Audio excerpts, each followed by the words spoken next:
ਸ਼ੇਰੇ Punjab 600 AM ਤੇ ਨਿੱਘਾ ਹਾਰਦਿਕ ਸਵਾਗਤ ਹੈ। ਮੈਂ ਤੁਹਾਡਾ ਮੇਜ਼ਬਾਨ ਹਰਜੀਤ ਸਿੰਘ ਗਿੱਲ। ਹਰਜੀਤ ਸਿੰਘ ਗਿੱਲ ਸ਼ੋਅ ਲੈ ਕੇ ਤੁਹਾਡੀ ਸੇਵਾ 'ਚ ਹਾਜ਼ਰ। 9:18 31 ਅਗਸਤ ਦਾ ਦਿਨ ਹੈ, ਵਰ੍ਹਾ 2021 ਦਾ, ਮੰਗਲਵਾਰ 16 ਭਾਦੋਂ ਨਾਨਕਸ਼ੇ ਸੰਮਤ 553। ਨਿੱਘਾ ਹਾਰਦਿਕ ਸਵਾਗਤ ਹੈ ਜੀ। ਇਸ ਪੰਜਾਬ ਦੇ ਝਰੋਖੇ ਚੋਂ ਸਰਦਾਰ ਨਮਕਿਨ ਸਿੰਘ ਪੱਤੀ ਨਾਲ ਗੱਲਬਾਤ ਹੋਏਗੀ ਤੇ ਫਿਰ ਕੁਝ ਸਥਾਨਕ ਖਬਰਾਂ, ਭਾਈਚਾਰੇ ਦੀ ਗੱਲਬਾਤ ਤੇ ਇੱਕ ਖਾਸ ਵਿਸ਼ਾ। ਪਿਛਲੇ ਦਿਨੀ BC ਕੋਰਟ ਆਫ ਅਪੀਲ ਦੇ ਕੋਲ ਇੱਕ ਬੜਾ ਪੇਚੀਦਾ ਮਸਲਾ ਆਇਆ, ਜਿਹਦੇ ਵਿੱਚ ਸਾਡੇ ਭਾਈਚਾਰੇ ਦੇ ਵਿੱਚੋਂ ਇੱਕ ਵਿਆਹ ਹੋਇਆ, ਕੋਰਟ ਮੈਰਿਜ ਹੋ ਗਈ, ਇਕੱਠੇ ਰਹਿਣ ਲੱਗ ਗਏ, ਗੁਰਦੁਆਰਾ ਸਾਹਿਬ ਵਿਆਹ ਨਹੀਂ ਹੋਇਆ। ਇਸ ਬੇਸ ਤੇ ਕੁੜੀ ਕਹਿੰਦੀ ਵੀ ਇਹ ਸਾਡਾ ਵਿਆਹ ਪੂਰਾ ਨਹੀਂ ਹੈ। ਮੁੰਡੇ ਨੂੰ ਡਿਪਰੈਸ਼ਨ ਹੋ ਗਿਆ, ਇਕੱਠੇ ਨਾ ਰਹੇ ਤੇ ਅਖੀਰ ਕੁੜੀ ਨੇ ਚੈਲੰਜ ਕਰ ਦਿੱਤਾ ਵੀ ਵਿਆਹ ਠੀਕ ਨਹੀਂ। ਥਲੜੀ ਕੋਰਟ ਨੇ ਮੰਨੀ ਹੀ ਨਹੀਂ ਉਹਦੀ ਗੱਲ, ਪਰ BC ਕੋਰਟ ਆਫ ਅਪੀਲ ਨੇ ਮੰਨ ਲਈ ਗੱਲ ਕਿ ਠੀਕ ਹੈ, ਤੁਸੀਂ ਇਕੱਠੇ ਸੁੱਤੇ ਨਹੀਂ, ਇਕੱਠੇ ਰਹੇ ਨਹੀਂ, ਮੁੰਡੇ ਨੂੰ ਡਿਪਰੈਸ਼ਨ ਹੋ ਗਿਆ। ਬੜੀ ਫਾਈਨ ਲਾਈਨ ਹੈ। ਇਸ ਵਿਸ਼ੇ 'ਤੇ ਗੱਲਬਾਤ ਹੋਏਗੀ। ਕਿਤੇ ਕਿਤੇ ਰਿਲੀਜੀਅਸ ਸੈਰੇਮਨੀਜ਼ ਨਹੀਂ ਹੁੰਦੀਆਂ, ਸਿਰਫ ਕੋਰਟ ਮੈਰਿਜ ਕਰਕੇ ਹੀ ਲੋਕ ਜਿਉਂਦੇ ਨੇ। ਕਿਤੇ ਕੋਰਟ ਮੈਰਿਜ ਹੋ ਗਈ, ਗੁਰਦੁਆਰਾ ਸਾਹਿਬ ਨਹੀਂ ਹੋ ਗਏ, ਇਸ ਮੈਰਿਜ ਨੂੰ ਚੈਲੰਜ ਕਰ ਦਿੱਤਾ ਲੜਕੀ ਨੇ। ਇਹਦਾ ਮਤਲਬ ਇਹ ਗੱਲ ਧਰਮ ਦੇ ਵਿੱਚ ਅਕੀਦਤ ਇੰਨੀ ਹੈ, ਜਾਂ ਫਿਰ ਧਰਮ ਨੂੰ ਇੱਕ ਮੋਹਰਾ ਬਣਾ ਕੇ, ਉਹ ਬੇਸ ਬਣਾ ਕੇ ਉਸ ਵਿਆਹ ਤੋਂ ਬਾਹਰ ਨਿਕਲਣ ਦੀ ਕੁੜੀ ਨੇ ਕੋਸ਼ਿਸ਼ ਕੀਤੀ। ਇਸ 'ਤੇ ਅੱਜ ਗੱਲਬਾਤ ਹੋਏਗੀ। ਕੇਸ ਤੁਹਾਨੂੰ ਸੁਣਾਵਾਂਗਾ। ਸੁਸਾਇਟੀ ਕਿੱਧਰ ਨੂੰ ਚੱਲੀ ਹੈ? ਜੇ ਧਰਮ ਦਾ ਇੰਨਾ ਪਿਆਰ ਹੁੰਦਾ ਹੈ ਤਾਂ ਵਿਆਹ ਹੀ ਗੁਰਦੁਆਰੇ ਹੁੰਦਾ। ਇਹ ਵੀ ਇੱਕ ਸਕੂਲ ਆਫ ਥਾਟ ਹੈ। ਥਲੜੀ ਕੋਰਟ ਨੇ ਮੰਨੀ ਨਾ, ਕਹਿੰਦਾ ਇਸ ਬੇਸ ਤੇ ਨਹੀਂ। ਕੁੜੀ ਕਹਿੰਦੀ ਬਈ ਇਹ ਧਰਮ ਦੇ ਹਿਸਾਬ ਦੇ ਨਾਲ ਵਿਆਹ ਨਹੀਂ ਹੋਇਆ, ਮੁੰਡੇ ਨੂੰ ਡਿਪਰੈਸ਼ਨ ਹੋ ਗਿਆ ਤੇ ਅਸੀਂ ਜਿਹੜਾ ਵਿਆਹ ਦਾ ਨਿਯਮ ਹੈ ਉਹਦੇ ਵਿੱਚ ਨਹੀਂ ਗਏ। ਜੱਜ ਨੇ ਕਹਿ ਦਿੱਤਾ ਬਿਲਕੁਲ, ਜੇ ਤੁਸੀਂ ਫਿਜ਼ੀਕਲੀ ਇਨਵੋਲਵ ਨਹੀਂ ਹੋਏ ਹੋ, ਵਿਆਹ ਨਹੀਂ ਹੈ। ਤੇ ਇਹਦਾ ਕੀ ਪ੍ਰੈਸੀਡੈਂਟ ਸੀ, ਕਿਹੜਾ ਇਸ 'ਤੇ ਕੇਸ ਟੁਕਿਆ? 1942 ਦੀ ਗੱਲ ਹਾਲੇ ਤੱਕ ਚੱਲ ਰਹੀ ਆ। ਪੁਰਾਣੀਆਂ ਕਿਤਾਬਾਂ ਕੱਢ ਕੇ ਜਿਹੜੇ ਵਕੀਲ ਤੇ ਜੱਜ ਫੈਸਲੇ ਲੈਂਦੇ ਆ। ਪਰ ਇਸ ਮਸਲੇ 'ਤੇ ਅੱਜ ਆਪਾਂ ਗੱਲਬਾਤ ਕਰਾਂਗੇ ਕਿ ਵਿਆਹ ਦੀ ਪਰਿਭਾਸ਼ਾ ਕੀ ਰਹੇਗੀ।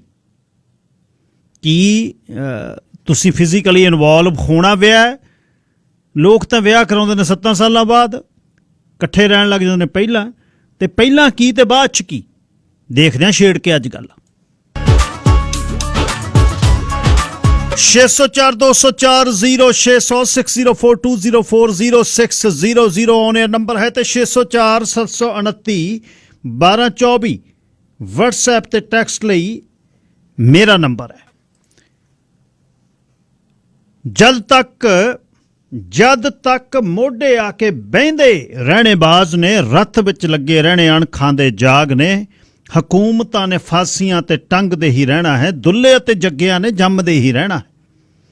ਸ਼ਹੀਦੀ ਸਾਖੀਆਂ ਦੇ ਨਾਲ ਨਿਤ ਹੌਸਲੇ ਨੂੰ ਚੰਡੀਏ, ਕੋਲਿਆਂ ਦੀ ਸੁਣ ਭਲਾ ਹੀਰੇ ਕਿਵੇਂ ਭੰਡੀਏ। ਬੁੱਕਲਦਿਆਂ ਸੱਪਾਂ ਨੇ ਤਾਂ ਡੰਗਦੇ ਹੀ ਰਹਿਣਾ ਹੈ, ਦੁੱਲੇ ਅਤੇ ਜੱਗਿਆਂ ਨੇ ਜੰਮਦੇ ਹੀ ਰਹਿਣਾ ਹੈ। ਹੁੰਦੀ ਅੱਤ ਤੋਂ ਬਗਾਵਤਾਂ ਦੀ ਗੱਲ ਆਈ ਤੁਰਦੀ, ਕੁੱਟਿਆਂ ਤੋਂ ਹਰ ਮਿੱਟੀ ਨਹੀਂ ਓ ਭੁਰਦੀ, ਮਿੱਟੀ ਹੁੰਦੀ ਨਹੀਂ ਉਹ ਭੁਰਦੀ। ਸੂਰਿਆਂ ਮਰੀਦ ਸਦਾ ਜੰਗਦੇ ਹੀ ਰਹਿਣਾ ਹੈ, ਦੁੱਲੇ ਅਤੇ ਜੱਗਿਆਂ ਨੇ ਜੰਮਦੇ ਹੀ ਰਹਿਣਾ ਹੈ। ਸਵਾਲ ਨਹੀਂ ਕਿ ਕਿੰਨੇ ਸਾਲ ਜ਼ਿੰਦਗੀ ਦੇ ਕੱਢ ਗਏ, ਇਹ ਰੱਖਦਾ ਹੈ ਮਾਨੇ ਕਿਹੜੀ ਪੈੜ ਇੱਥੇ ਛੱਡ ਗਏ। ਸਾਉਣ ਅਤੇ ਭਾਦੋਂ ਨੇ ਤਾਂ ਲੰਘਦੇ ਹੀ ਰਹਿਣਾ ਹੈ, ਪਰ ਦੁੱਲਿਆਂ ਅਤੇ ਜੱਗਿਆਂ ਨੇ ਜੰਮਦੇ ਹੀ ਰਹਿਣਾ ਹੈ। ਦੁੱਲੇ ਅਤੇ ਜੱਗਿਆਂ ਨੇ ਜੰਮਦੇ ਹੀ ਰਹਿਣਾ ਹੈ। ਰਵੀ ਗਰੇਵਾਲ ਆਲਮਗੀਰ ਤੋਂ। ਸਰਦਾਰ ਨਮਕਿਨ ਸਿੰਘ ਪੱਤੀ ਜੀ, ਸਵਾਗਤ, ਸਤਿ ਸ੍ਰੀ ਅਕਾਲ। ਸ਼ੁਕਰੀਆ ਗਿੱਲ ਸਾਹਿਬ ਜੀ। ਸਭ ਤੋਂ ਪਹਿਲਾਂ ਤੁਹਾਨੂੰ ਅਤੇ ਸ਼ੇਰੇ ਪੰਜਾਬ ਰੇਡੀਓ ਸੁਣ ਰਹੇ ਸਾਰੇ ਹੀ ਸਰੋਤਿਆਂ ਨੂੰ ਮੇਰੇ ਵੱਲੋਂ ਵੀ ਪਿਆਰ ਭਰੀ ਸਤਿ ਸ੍ਰੀ ਅਕਾਲ ਜੀ। ਜੀ ਗਿੱਲ ਸਾਹਿਬ। ਹਰੀਸ਼ ਰਾਵਤ ਦਾ ਟਾਂਗਾ ਜਦ ਮਰਜੀ ਪੰਜਾਬ ਆ ਵੜਦਾ ਹੈ, ਇਹਨਾਂ ਦਾ ਕਲੇਸ਼ ਨਹੀਂ ਮੁੱਕਦਾ। ਹੁਣ ਕੀ ਹੋਈ ਆ ਕਹਾਣੀ? ਜੀ ਗਿੱਲ ਸਾਹਿਬ, ਕਾਂਗਰਸ ਦਾ ਦੇਖੋ ਜਿਹੜਾ ਅੰਦਰੂਨੀ ਕਲੇਸ਼ ਹੈ ਦਿਨੋਂ ਦਿਨ ਵੱਧ ਰਿਹਾ ਹੈ। ਹਰੀਸ਼ ਰਾਵਤ ਲਗਾਤਾਰ ਯੂ ਟਰਨ ਮਾਰ ਰਿਹਾ ਹੈ। ਇਹੀ ਹਰੀਸ਼ ਰਾਵਤ ਨੇ ਪਹਿਲਾਂ ਜਵਾਬ ਦੇ ਦਿੱਤਾ ਸੀ ਮਿਲਣ ਤੋਂ, ਜਦੋਂ ਤ੍ਰਿਪਤ ਰਜਿੰਦਰ ਬਾਜਵਾ, ਸੁਖਜਿੰਦਰ ਰੰਧਾਵਾ, ਚਰਨਜੀਤ ਚੰਨੀ, ਸੁਖ ਸਰਕਾਰੀਆ ਇਹਨਾਂ ਨੇ ਮੀਟਿੰਗ ਕੀਤੀ। ਮੀਟਿੰਗ ਤੋਂ ਬਾਅਦ ਕਿਹਾ ਕਿ ਸਾਨੂੰ ਨਹੀਂ ਕੈਪਟਨ ਅਮਰਿੰਦਰ ਸਿੰਘ ਤੇ ਉੱਤੇ ਵਿਸ਼ਵਾਸ ਅਸੀਂ ਮਿਲਣਾ ਚਾਹੁੰਦੇ ਹਾਂ। ਹਰੀਸ਼ ਰਾਵਤ ਨੇ ਕਹਿਤਾ ਉੱਤਰਾਖੰਡ ਆ ਜਾਓ ਜੇ ਮਿਲਣਾ ਗਾ, ਤਾਂ ਉਸ ਤੋਂ ਬਾਅਦ ਇਹ ਸਾਰੇ ਉੱਤਰਾਖੰਡ ਗਏ ਸੀ। ਉਸ ਤੋਂ ਬਾਅਦ ਇਹਨਾਂ ਨੂੰ ਦਿੱਲੀ ਵੀ ਨਹੀਂ ਮਿਲਾਇਆ ਗਿਆ। ਤਾਂ ਉਸ ਉਪਰੰਤ ਹਰੀਸ਼ ਰਾਵਤ ਨੇ ਬਿਆਨ ਦਿੱਤਾ, ਗਿੱਲ ਸਾਹਿਬ ਕਹਿੰਦਾ ਕੈਪਟਨ ਅਮਰਿੰਦਰ ਦੀ ਅਗਵਾਈ ਦੇ ਵਿੱਚ 2022 ਦੀਆਂ ਚੋਣਾਂ ਲੜੀਆਂ ਜਾਣਗੀਆਂ। ਉਹ ਦਿਨ ਚੁੱਪ ਫਸਰੀ ਰਹੀ ਇਸ ਬਿਆਨ ਨੂੰ ਲੈ ਕੇ। ਫਿਰ ਪ੍ਰਗਟ ਸਿੰਘ ਨੇ ਚੈਲੰਜ ਕੀਤਾ, ਕਹਿੰਦਾ ਹਰੀਸ਼ ਰਾਵਤ ਹੁੰਦਾ ਕੌਣ ਹੈ ਕਹਿਣ ਵਾਲਾ ਕਿ ਕੈਪਟਨ ਅਮਰਿੰਦਰ ਸਿੰਘ ਦੀ ਅਗਵਾਈ ਦੇ ਵਿੱਚ ਚੋਣਾਂ ਲੜੀਆਂ ਜਾਣਗੀਆਂ। ਉਧਰੋਂ ਨਵਜੋਤ ਸਿੰਘ ਸਿੱਧੂ ਨੇ ਤੰਜ ਕੱਸਿਆ ਕਿ ਮੈਂ ਕੋਈ ਜਿਹੜਾ ਉਹ ਦਰਸ਼ਨੀ ਘੋੜਾ ਨਹੀਂ ਹੈਗਾ, ਜੇ ਮੇਰੀ ਚੱਲੂਗੀ ਨਹੀਂ ਤਾਂ ਮੈਂ ਖਲਾਰੇ ਪਾ ਦੂੰ, ਇੱਕ ਨਾਲ ਇੱਟ ਖੜਕਾ ਦੂੰ। ਉਸ ਤੋਂ ਬਾਅਦ ਹਾਈ ਕਮਾਂਡ ਨੇ ਕਹਿੰਦੇ ਘੂਰਿਆ ਹਰੀਸ਼ ਰਾਵਤ ਨੂੰ ਕਿ ਤੂੰ ਇਹ ਕਰ ਕੀ ਰਿਹਾ, ਔਰ ਹਾਈ ਕਮਾਂਡ ਨੇ ਹਰੀਸ਼ ਰਾਵਤ ਨੂੰ ਤੁਰੰਤ ਕਿਹਾ ਕਿ ਪੰਜਾਬ ਜਾ ਔਰ ਉੱਥੇ ਜਾ ਕੇ ਕਹਿ ਕਿ ਕੈਪਟਨ ਅਮਰਿੰਦਰ ਦੀ ਅਗਵਾਈ ਚੋਣਾਂ ਨਹੀਂ ਲੜੀਆਂ ਜਾਣਗੀਆਂ। ਸੋ ਹਰੀਸ਼ ਰਾਵਤ ਗਿੱਲ ਸਾਹਿਬ ਇਹ ਦੱਸਣ ਆਇਆ ਸੀ ਵੀ ਜਿਹੜੀਆਂ 2022 ਦੀਆਂ ਚੋਣਾਂ ਨੇ ਉਹ ਕੈਪਟਨ ਅਮਰਿੰਦਰ ਦੀ ਅਗਵਾਈ 'ਚ ਨਹੀਂ, ਸਾਰਿਆਂ ਦੀ ਅਗਵਾਈ 'ਚ ਲੜੀਆਂ ਜਾਣਗੀਆਂ, ਜਿਹਦੇ 'ਚ ਕੈਪਟਨ ਅਮਰਿੰਦਰ ਇੱਕ ਹੋਊਗਾ। ਕੈਪਟਨ ਅਮਰਿੰਦਰ ਸਿੰਘ, ਨਵਜੋਤ ਸਿੱਧੂ, ਪ੍ਰਗਟ ਸਿੰਘ, ਉਹ ਕਹਿੰਦਾ ਸਾਰਿਆਂ ਦੀ ਅਗਵਾਈ 'ਚ ਲੜੀਆਂ ਜਾਣਗੀਆਂ। ਹਰੀਸ਼ ਰਾਵਤ ਅੱਜ ਪੰਜਾਬ ਕਾਂਗਰਸ ਭਵਨ ਪਹੁੰਚਿਆ ਜੀ। ਉੱਥੇ ਨਵਜੋਤ ਸਿੰਘ ਸਿੱਧੂ, ਪ੍ਰਗਟ ਸਿੰਘ ਔਰ ਜਿਹੜੇ 4 ਕਾਰਜਕਾਰੀ ਪ੍ਰਧਾਨ ਨੇ ਉਹਨਾਂ ਦੇ ਨਾਲ ਜਿਹੜੀ ਮੀਟਿੰਗ ਆ ਉਹਨੇ ਕੀਤੀ ਹੈ। ਕੈਪਟਨ ਅਮਰਿੰਦਰ ਸਿੰਘ ਦੀ ਤਰਫੋਂ ਰਾਣਾ ਸੋਢੀ ਦੇ ਨਾਲ ਵੀ ਹਰੀਸ਼ ਰਾਵਤ ਦੀ ਅੱਜ ਮੀਟਿੰਗ ਹੋਈ ਹੈ ਜਿਹੜੀ ਉਹ ਦੱਸੀ ਜਾਂਦੀ ਹੈ। ਲੇਕਿਨ ਇਹਨਾਂ 'ਚ ਕਲੇਸ਼ ਗਿੱਲ ਸਾਹਿਬ ਦਿਨੋਂ ਦਿਨ ਫੇਰ ਅੱਗੇ ਵਧ ਰਿਹਾ। ਹੁਣ ਕੈਪਟਨ ਅਮਰਿੰਦਰ ਸਿੰਘ ਨੇ ਇੱਕ ਦਿਨ ਦਾ ਜਿਹੜਾ ਇਜਲਾਸ ਹੈ ਪੰਜਾਬ ਵਿਧਾਨ ਸਭਾ ਦਾ 3 ਸਤੰਬਰ ਨੂੰ ਰੱਖ ਲਿਆ। ਨਵਜੋਤ ਸਿੰਘ ਸਿੱਧੂ ਨੇ ਕਹਿਤਾ ਵੀ ਇੱਕ ਦਿਨ ਦਾ ਕੀ ਮਤਲਬ, 5-7 ਦਿਨ ਦਾ ਘੱਟੋ ਘੱਟ ਰੱਖੋ। ਤ੍ਰਿਪਤ ਰਜਿੰਦਰ ਬਾਜਵਾ ਨੇ ਕਹਿਤਾ ਜਿੱਡੇ ਮਸਲੇ ਨੇ 5-7 ਦਿਨ ਦਾ ਰੱਖੋ।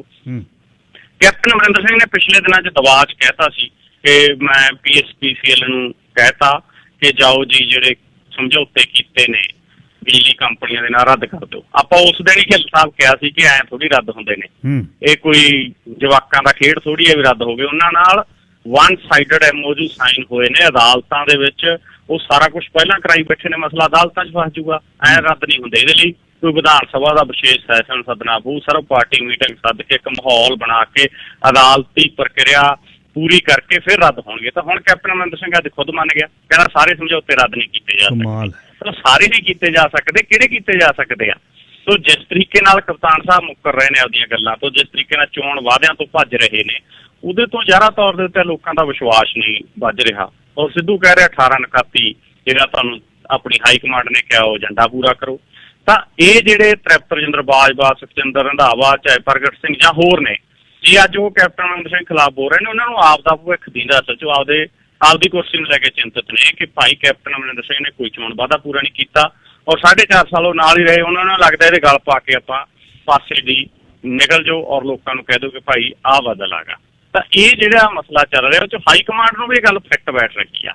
ਤਾਂ ਹਾਈ ਕਮਾਂਡ ਦੋਨੇ ਹੱਥੀ ਲੱਡੂ ਰੱਖ ਰਹੀ ਹੈ ਗਿੱਲ ਸਾਹਿਬ ਫਿਲਹਾਲ। ਹਰੀਸ਼ ਰਾਵਤ ਨੂੰ ਭੇਜ ਰਹੀ ਹੈ, ਜਿੱਥੇ ਮਸਲਾ ਹੱਲ ਕਰਨਾ ਹੋਇਆ ਸੋਨੀਆ ਗਾਂਧੀ ਖੁਦ ਇਹਨਾਂ ਨੂੰ ਸੱਦੂ ਜਾਂ ਰਾਹੁਲ ਗਾਂਧੀ ਖੁਦ ਸੱਦੂ ਜਾਂ ਆਪ ਆਉਣਗੇ।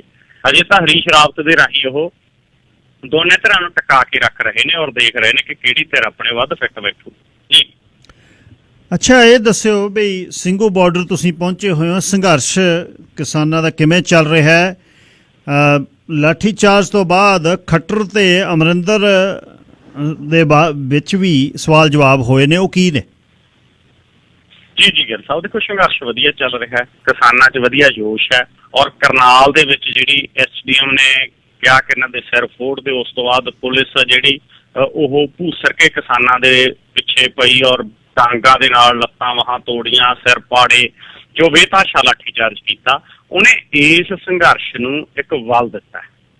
ਗਿੱਲ ਸਾਹਿਬ, ਜ਼ਬਰ ਨਾਕਾਮੀ ਹੋਰ ਜ਼ਬਰ ਜਬ ਤੀਕ ਨਾ ਮਿਲੇ ਕਬਰ, ਹਰ ਜ਼ਬਰ ਦੀ ਇਹੋ ਕਹਾਣੀ, ਕਰਨਾ ਜ਼ਬਰ ਤੇ ਮੂੰਹ ਦੀ ਖਾਣੀ। ਉਹ ਮੂੰਹ ਦੀ ਖਾਣੀ ਪਈ ਆ ਹਕੂਮਤ ਨੂੰ, ਜਿਹੜਾ ਉਹਨਾਂ ਨੇ ਜ਼ਬਰ ਕੀਤਾ ਨਾ ਅਸਲ ਦੇ ਵਿੱਚ ਇਹ ਜ਼ਬਰ ਨੇ। ਜਿਹੜੇ ਪਿੰਡਾਂ ਦੇ ਵਿੱਚ ਕਿਸਾਨ ਬੈਠੇ ਸੀ ਕੋਈ ਨਾ ਵਗ ਜਾਗੇ, ਕੋਈ ਨਾ ਹਜੇ ਥੋੜੇ ਕੁ ਦਿਨਾਂ ਨੂੰ ਵਗ ਜਾਗੇ, ਉਹਨਾਂ ਨੂੰ ਮਨ ਨੂੰ ਝੰਜੋੜਤਾ ਵੀ ਹੁਣ ਨਾ ਗਏ ਤਾਂ ਕਦੋਂ ਜਾਓਗੇ। ਮੈਂ ਹਰਿਆਣਾ ਦੇ ਕਿਸਾਨਾਂ ਨੂੰ ਮਿਲਿਆ, ਮਤਲਬ ਉਹ ਸਾਰਿਆਂ ਦੇ ਮਨ 'ਚ ਗੁੱਸਾ ਹੈ। ਉਹ ਕਹਿੰਦੇ ਇਹ ਜਿਹੜਾ ਚਟਾਲਿਆਂ ਦਾ ਮੁੰਡਾ ਹੈਗਾ ਹੁਣ ਤੱਕ ਐਂ ਕਹਿੰਦਾ ਰਿਹਾ ਮੈਂ ਨਾਲ ਆ ਔਰ ਹੁਣ ਬੋਲੇ ਇਹ। ਔਰ SDM ਨੂੰ ਬਰਖਾਸਤ ਕਰਨ ਦੀ, ਉਹਨੂੰ ਸਸਪੈਂਡ ਕਰਨ ਦੀ ਮੰਗ ਆ ਜਿਹੜੀ ਉਹ ਜੋਸ਼ ਸ਼ੋਰ ਨਾਲ ਉੱਠ ਰਹੀ ਆ। 6 ਤਰੀਕ ਤੱਕ ਦਾ ਅਲਟੀਮੇਟਮ ਦਿੱਤਾ ਕਿਸਾਨਾਂ ਨੇ ਕਿ ਭਾਈ 6 ਤਰੀਕ ਤੱਕ ਉਸ ਪਰਿਵਾਰ ਨੂੰ 25 ਲੱਖ ਜਿਹੜਾ ਸ਼ਹੀਦ ਹੋਇਆ ਕਿਸਾਨ ਪੁਲਿਸ ਲਾਠੀਚਾਰਜ ਕਾਰਨ, ਔਰ ਉਸ ਪਰਿਵਾਰ ਦੇ ਮੈਂਬਰ ਨੂੰ ਸਰਕਾਰੀ ਨੌਕਰੀ, ਔਰ ਦੋਸ਼ੀ ਜਿਹੜੇ ਅਫਸਰ ਨੇ ਉਹਨਾਂ ਦੇ ਖਿਲਾਫ ਕਤਲ ਦਾ ਕੇਸ ਦਰਜ ਕਰੋ ਤੇ ਐਸਡੀਐਮ ਆ ਜਿਹੜਾ ਉਹਨੂੰ ਚੱਲਦਾ ਕਰੋ, ਘਰੇ ਤੋਰੋ ਉਹਨੂੰ ਸਸਪੈਂਡ ਕਰਕੇ। ਜੇ ਮੰਗਾਂ ਨਹੀਂ ਮੰਨਦੇ 6 ਤੱਕ ਤਾਂ 7 ਤਰੀਕ ਨੂੰ ਮਿਨੀ ਸੈਕਟਰੀਏਟ ਦਾ ਕਰਨਾਲ ਚ ਘਰਾਓ ਕਰਾਂਗੇ। ਔਰ 5 ਸਤੰਬਰ ਦੀ ਤਿਆਰੀ ਹੈ ਜਿਹੜੀ ਉਹ ਚੱਲ ਹੀ ਰਹੀ ਹੈਗੀ ਮੁਜ਼ੱਫਰਨਗਰ ਦੀ, ਉੱਥੇ ਵੱਡੀ ਗਿਣਤੀ ਦੇ ਵਿੱਚ ਕਿਸਾਨ ਜਾ ਰਹੇ ਨੇ। ਸੋ ਪੂਰੀ ਤਿਆਰੀ ਹੈ, ਸੰਘਰਸ਼ ਵਧੀਆ ਚੱਲ ਰਿਹਾ। ਔਰ ਕੈਪਟਨ ਅਮਰਿੰਦਰ ਸਿੰਘ ਤੇ ਖੱਟਰ ਦੇ ਵਿੱਚ ਗਿੱਲ ਸਾਹਿਬ ਜਿਹੜੇ ਸਵਾਲ ਜਵਾਬ ਹੋਏ ਨੇ, 8 ਸਵਾਲ ਖੱਟਰ ਨੇ ਕੈਪਟਨ ਅਮਰਿੰਦਰ ਸਿੰਘ ਨੂੰ ਪੁੱਛੇ ਨੇ। ਉਹਨਾਂ ਦੇ ਵਿੱਚੋਂ ਖੱਟਰ ਨੇ ਕੈਪਟਨ ਅਮਰਿੰਦਰ ਸਿੰਘ ਨੂੰ ਕਿਹਾ, ਕਹਿੰਦਾ ਇੱਕ ਤਾਂ ਅਸੀਂ 10 ਫਸਲਾਂ ਦੇ ਉੱਤੇ MSP ਦੇ ਰਹੇ ਹਾਂ, ਕਣਕ, ਝੋਨਾ, ਸਰੋਂ, ਬਾਜਰਾ, ਤੁਸੀਂ ਦੱਸੋ ਕਿੰਨੀਆਂ ਤੇ ਦੇ ਰਹੇ ਹੋ? ਤੋ ਪੰਜਾਬ 3 ਫਸਲਾਂ ਦੀ ਦੇ ਰਿਹਾ ਜੀ। ਦੂਸਰਾ ਖੱਟਰ ਨੇ ਕਿਹਾਗਾ ਕਿ ਹਰਿਆਣਾ ਸਰਕਾਰ ਕਿਸਾਨਾਂ ਨੂੰ ਜਿਹੜੇ ਝੋਨਾ ਨਹੀਂ ਲਾਉਂਦੇ 7000 ਕਿੱਲੇ ਦਾ ਦਿੰਦੀ ਹੈ, ਤੁਸੀਂ ਦੱਸੋ ਕੀ ਦਿੰਦੇ ਹੋ? ਪੰਜਾਬ ਸਰਕਾਰ ਕੁਛ ਨਹੀਂ ਦਿੰਦੀ ਜੀ। ਕੇਂਦਰ ਸਰਕਾਰ ਹੀ ਜਿਹੜੇ ਕਿਸਾਨ ਮੱਕੀ ਲਾਉਂਦੇ ਆ ਉਹਨਾਂ ਨੂੰ ਦਿੰਦੀ ਆ। ਤੀਸਰੀ ਜਿਹੜੀ ਉਹਨੇ ਗੱਲ ਕਹੀ ਆ, ਕਹਿੰਦਾ ਕਿ ਜਿਹੜੇ ਕਿਸਾਨ ਦੀ ਫਸਲ ਦਾ ਭੁਗਤਾਨ 72 ਘੰਟੇ 'ਚ ਨਹੀਂ ਹੁੰਦਾ, ਅਸੀਂ 12% ਵਿਆਜ ਦਿੰਦੇ ਹਾਂ, ਤੁਸੀਂ ਕੀ ਦਿੰਦੇ ਹੋ? ਇਸ ਤੋਂ ਇਲਾਵਾ ਉਹਨੇ ਕਿਹਾ ਕਿ ਅਸੀਂ ਪਰਾਲੀ ਦੀ ਸਾਂਭ ਦੇ ਲਈ ਕਿਸਾਨਾਂ ਨੂੰ 1000 ਰੁਪਏ ਪ੍ਰਤੀ ਏਕੜ ਦਿੰਦੇ ਹਾਂ, ਤੁਸੀਂ ਦੱਸੋ ਕੀ ਦਿੰਦੇ ਹੋ? ਇਸ ਤੋਂ ਇਲਾਵਾ ਉਹ ਕਹਿੰਦੇ ਅਸੀਂ ਪਾਣੀ ਦੇ ਬਚਾਉਣ ਦੇ ਲਈ ਮਾਈਕਰੋ ਇਰੀਗੇਸ਼ਨ ਯੋਜਨਾ ਦੀ ਸ਼ੁਰੂਆਤ ਕੀਤੀ ਹੈ। ਉਹ ਸਵਾਲ ਤਾਂ ਗਿੱਲ ਸਾਹਿਬ ਕੈਪਟਨ ਅਮਰਿੰਦਰ ਦੇ ਉੱਤੇ ਵੀ ਉੱਠਦੇ ਨੇ ਕਿ ਜੇ ਸੈਂਟਰ ਨਹੀਂ ਮੰਗਾਂ ਮੰਨ ਰਿਹਾ, ਮੰਗਾਂ ਕੈਪਟਨ ਨੇ ਵੀ ਨਹੀਂ ਮੰਨੀਆਂ। ਔਰ ਸਵਾਲ ਖੱਟਰ ਨੇ ਜਿਹੜੇ ਸੋਧਿਤ ਕੀਤਾ ਔਰ ਰਾਜੇਵਾਲ ਹੋਰਾਂ ਨੇ ਵੀ ਕੀਤਾ ਕਿ ਮੂੰਹ ਮਿੱਠਾ ਜਿਹੜਾ ਕਰਾਇਆ ਇਹਨਾਂ ਨੇ ਗੰਨੇ ਦਾ ਥੋੜਾ ਜਿਹਾ ਭਾਅ ਵਧਾਉਣ ਦੇ ਉੱਤੇ, ਬਰਫੀ ਖਵਾਤੀ, ਲੱਡੂ ਖਵਾਤੇ, ਤਾਂ ਉਹ ਵੀ ਇੱਕ ਮਤਲਬ ਜਿਹੜਾ ਇਸ ਪਾਸੇ ਨੂੰ ਇਸ਼ਾਰਾ ਕਰਦਾ ਹੈਗਾ ਕਿ ਭਾਈ ਮੰਗਾਂ ਮਸਲੇ ਤਾਂ ਬਹੁਤ ਨੇ, ਪੰਜਾਬ ਸਰਕਾਰ ਨੇ ਉਹ ਵੀ ਨਹੀਂ ਮੰਨੇ। ਸੋ ਚਾਹੇ ਭਾਜਪਾ ਹੈ, ਚਾਹੇ ਖੱਟਰ ਹੈ, ਚਾਹੇ ਮੋਦੀ ਹੈ, ਚਾਹੇ ਕੈਪਟਨ ਅਮਰਿੰਦਰ ਸਿੰਘ ਹੈ, ਕਿਸਾਨਾਂ ਦੇ ਮੰਗਾਂ ਮਸਲਿਆਂ ਦੇ ਉੱਤੇ ਕੋਈ ਬਹੁਤਾ ਫਰਕ ਨਜ਼ਰ ਨਹੀਂ ਆ ਰਿਹਾ ਜੀ। ਖਬਰਾਂ ਤੁਸੀਂ ਸਥਾਨਕ ਨਿਮੀ ਜੀ ਤੋਂ ਸੁਣ ਕੇ ਹਟੇ ਹੋ ਤੇ ਸਰਦਾਰ ਨਵਕਿੰਦਰ ਸਿੰਘ ਪੱਤੀ ਪੰਜਾਬ ਤੋਂ ਗੱਲਬਾਤ ਕਰ ਰਹੇ ਨੇ। ਦੇਸ਼ ਪੰਜਾਬ ਦੇ ਝਰੋਖੇ ਚੋਂ ਸਰਦਾਰ ਨਵਕਿੰਦਰ ਸਿੰਘ ਪੱਤੀ ਦੀ ਇਸ ਸੈਗਮੈਂਟ ਨੂੰ ਸਤਿੰਦਰਪਾਲ ਸਿੰਘ ਜੀ ਬਰਾੜ ਜਿਹੜੇ ਉਹ ਸਪਾਂਸਰ ਕਰਦੇ ਨੇ। 604 906 7413।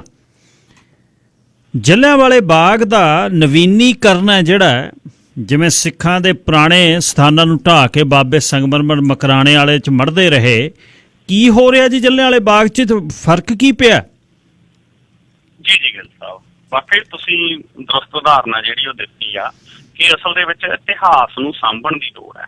ਇਤਿਹਾਸ ਨੂੰ ਸੰਗਮਰਮਰ ਲਾ ਕੇ ਸਾਂਭਿਆ ਨਹੀਂ ਜਾ ਸਕਦਾ, ਇਤਿਹਾਸ ਨੂੰ ਐਜ਼ ਇਟ ਇਜ਼ ਜਿਹੜਾ ਉਵੇਂ ਜਿਵੇਂ ਸਾਂਭਿਆ ਜਾ ਸਕਦਾ। ਸੋ ਹੁਣ ਜਿਹੜੀ ਆਪਣੀ ਕੇਂਦਰ ਸਰਕਾਰ ਹੈ, ਨਰਿੰਦਰ ਮੋਦੀ ਹੋਰਾਂ ਨੇ ਜਲ੍ਹਿਆਂਵਾਲੇ ਬਾਗ ਦਾ ਨਵੀਨੀਕਰਨ ਕੀਤਾ। ਉੱਥੇ ਗਿੱਲ ਸਾਹਿਬ ਇਹਨਾਂ ਨੇ ਨਾ ਉਹਨੂੰ, ਉਸ ਸ਼ਹੀਦੀ ਸਮਾਰਕ ਨੂੰ, ਜਿੱਥੇ ਬ੍ਰਿਟਿਸ਼ ਇਤਿਹਾਸ ਦੇ ਵਿੱਚ ਸਭ ਤੋਂ ਵੱਡਾ ਕਤਲੇਆਮ ਹੋਇਆ, ਜਿੱਥੇ ਵਿਸਾਖੀ ਦੇ ਦਿਨ ਹਜ਼ਾਰਾਂ ਜਿਹੜੇ ਬੇਗੁਨਾਹ ਲੋਕ ਸੀ ਉਹਨਾਂ ਨੂੰ ਸ਼ਹੀਦ ਕਰ ਦਿੱਤਾ ਗਿਆ, ਉੱਥੇ ਇਹਨਾਂ ਨੇ ਲਾਈਟ ਐਂਡ ਸਾਊਂਡ ਦਾ ਪ੍ਰਬੰਧ ਕੀਤਾ ਜੀ। ਇੱਕ ਤਾਂ ਉੱਥੇ ਰੰਗੀਲੀਆਂ ਲਾਈਟਾਂ, ਸਾਊਂਡ, ਉਹ ਸਾਰਾ ਕੁਛ ਕੀਤਾ ਗਾ। ਉੱਥੇ ਸੰਗਮਰਮਰ ਚਾੜਤਾ ਜੀ ਚਾਰੇ ਪਾਸੇ, ਉਹਨੂੰ ਐਂ ਬਣਾਤਾ ਸ਼ਹੀਦੀ ਸਮਾਰਕ ਨੂੰ ਜਿਵੇਂ ਕੋਈ ਪਿਕਨਿਕ ਸਪੌਟ ਹੁੰਦੀ ਆ। ਉਹ ਪਿਕਨਿਕ ਸਪੌਟ ਥੋੜੀ ਨਾ ਹੈ, ਉਹ ਸ਼ਹੀਦਾਂ ਦੀ ਸਮਾਰਕ ਆ। ਉਹਦੇ ਲੋਕਾਂ ਦੇ ਮਨ ਦੇ ਵਿੱਚ ਇੱਕ ਸ਼ਰਧਾ ਹੈ, ਇੱਕ ਭਾਵਨਾ ਗੀ। ਔਰ ਇਹ ਭਾਰਤੀ ਹਕੂਮਤ ਨੇ ਗਿੱਲ ਸਾਹਿਬ ਅਸਲ ਵਿੱਚ ਇਤਿਹਾਸ ਨੂੰ ਮਲੀਆਮੇਟ ਜਿਹੜਾ ਉਹ ਲਗਾਤਾਰ ਕੀਤਾ ਗਾ। ਇਹਨਾਂ ਨੇ ਇਤਿਹਾਸਕ ਮਾਰਗਾਂ ਦੇ ਨਾਂ ਬਦਲਤੇ, ਇਹਨਾਂ ਨੇ ਸ਼ਹਿਰਾਂ ਦੇ ਨਾਂ ਬਦਲਤੇ। ਇਹਨਾਂ ਨੇ ਕੰਮ ਹੀ ਅਸਲ ਦੇ ਵਿੱਚ ਇਹ ਕੀਤਾ ਜਿਹੜਾ ਜਦੋਂ ਤੋਂ ਸੱਤਾ ਸੰਭਾਲੀ ਆ ਪਿਛਲੇ 7 ਸਾਲ ਤੋਂ। ਇਹਨਾਂ ਨੇ ਕਾਲੇ ਪਾਣੀ ਦੀ ਜਿਹੜਾ ਉਹ ਧਰਤੀ ਹੈਗੀ, ਉੱਥੇ ਵੀ ਇਹਨਾਂ ਨੇ ਮਤਲਬ ਲਾਈਟ ਐਂਡ ਸਾਊਂਡ ਤੇ ਹੋਰ ਬਹੁਤ ਕੁਛ ਹੈ ਜਿਹੜਾ ਇਤਿਹਾਸ ਦੇ ਵਿੱਚ ਉਹ ਚੇਂਜ ਕੀਤਾ। ਜਲ੍ਹਿਆਂਵਾਲੇ ਬਾਗ ਦੇ ਵਿੱਚ ਗਿੱਲ ਸਾਹਿਬ ਇੱਕ ਤਾਂ ਜਿਹੜਾ ਉਹ ਛੋਟਾ ਰਸਤਾ ਗਾ, ਉੱਥੋਂ ਦੇ ਆਪਣੇ ਸਾਰੇ ਪੰਜਾਬੀ ਲਗਭਗ ਜਾ ਕੇ ਆਉਂਦੇ ਨੇ, ਲੰਘਦੇ ਨੇ ਜਦੋਂ ਵਿਦੇਸ਼ ਤੋਂ ਆਉਂਦੇ ਨੇ।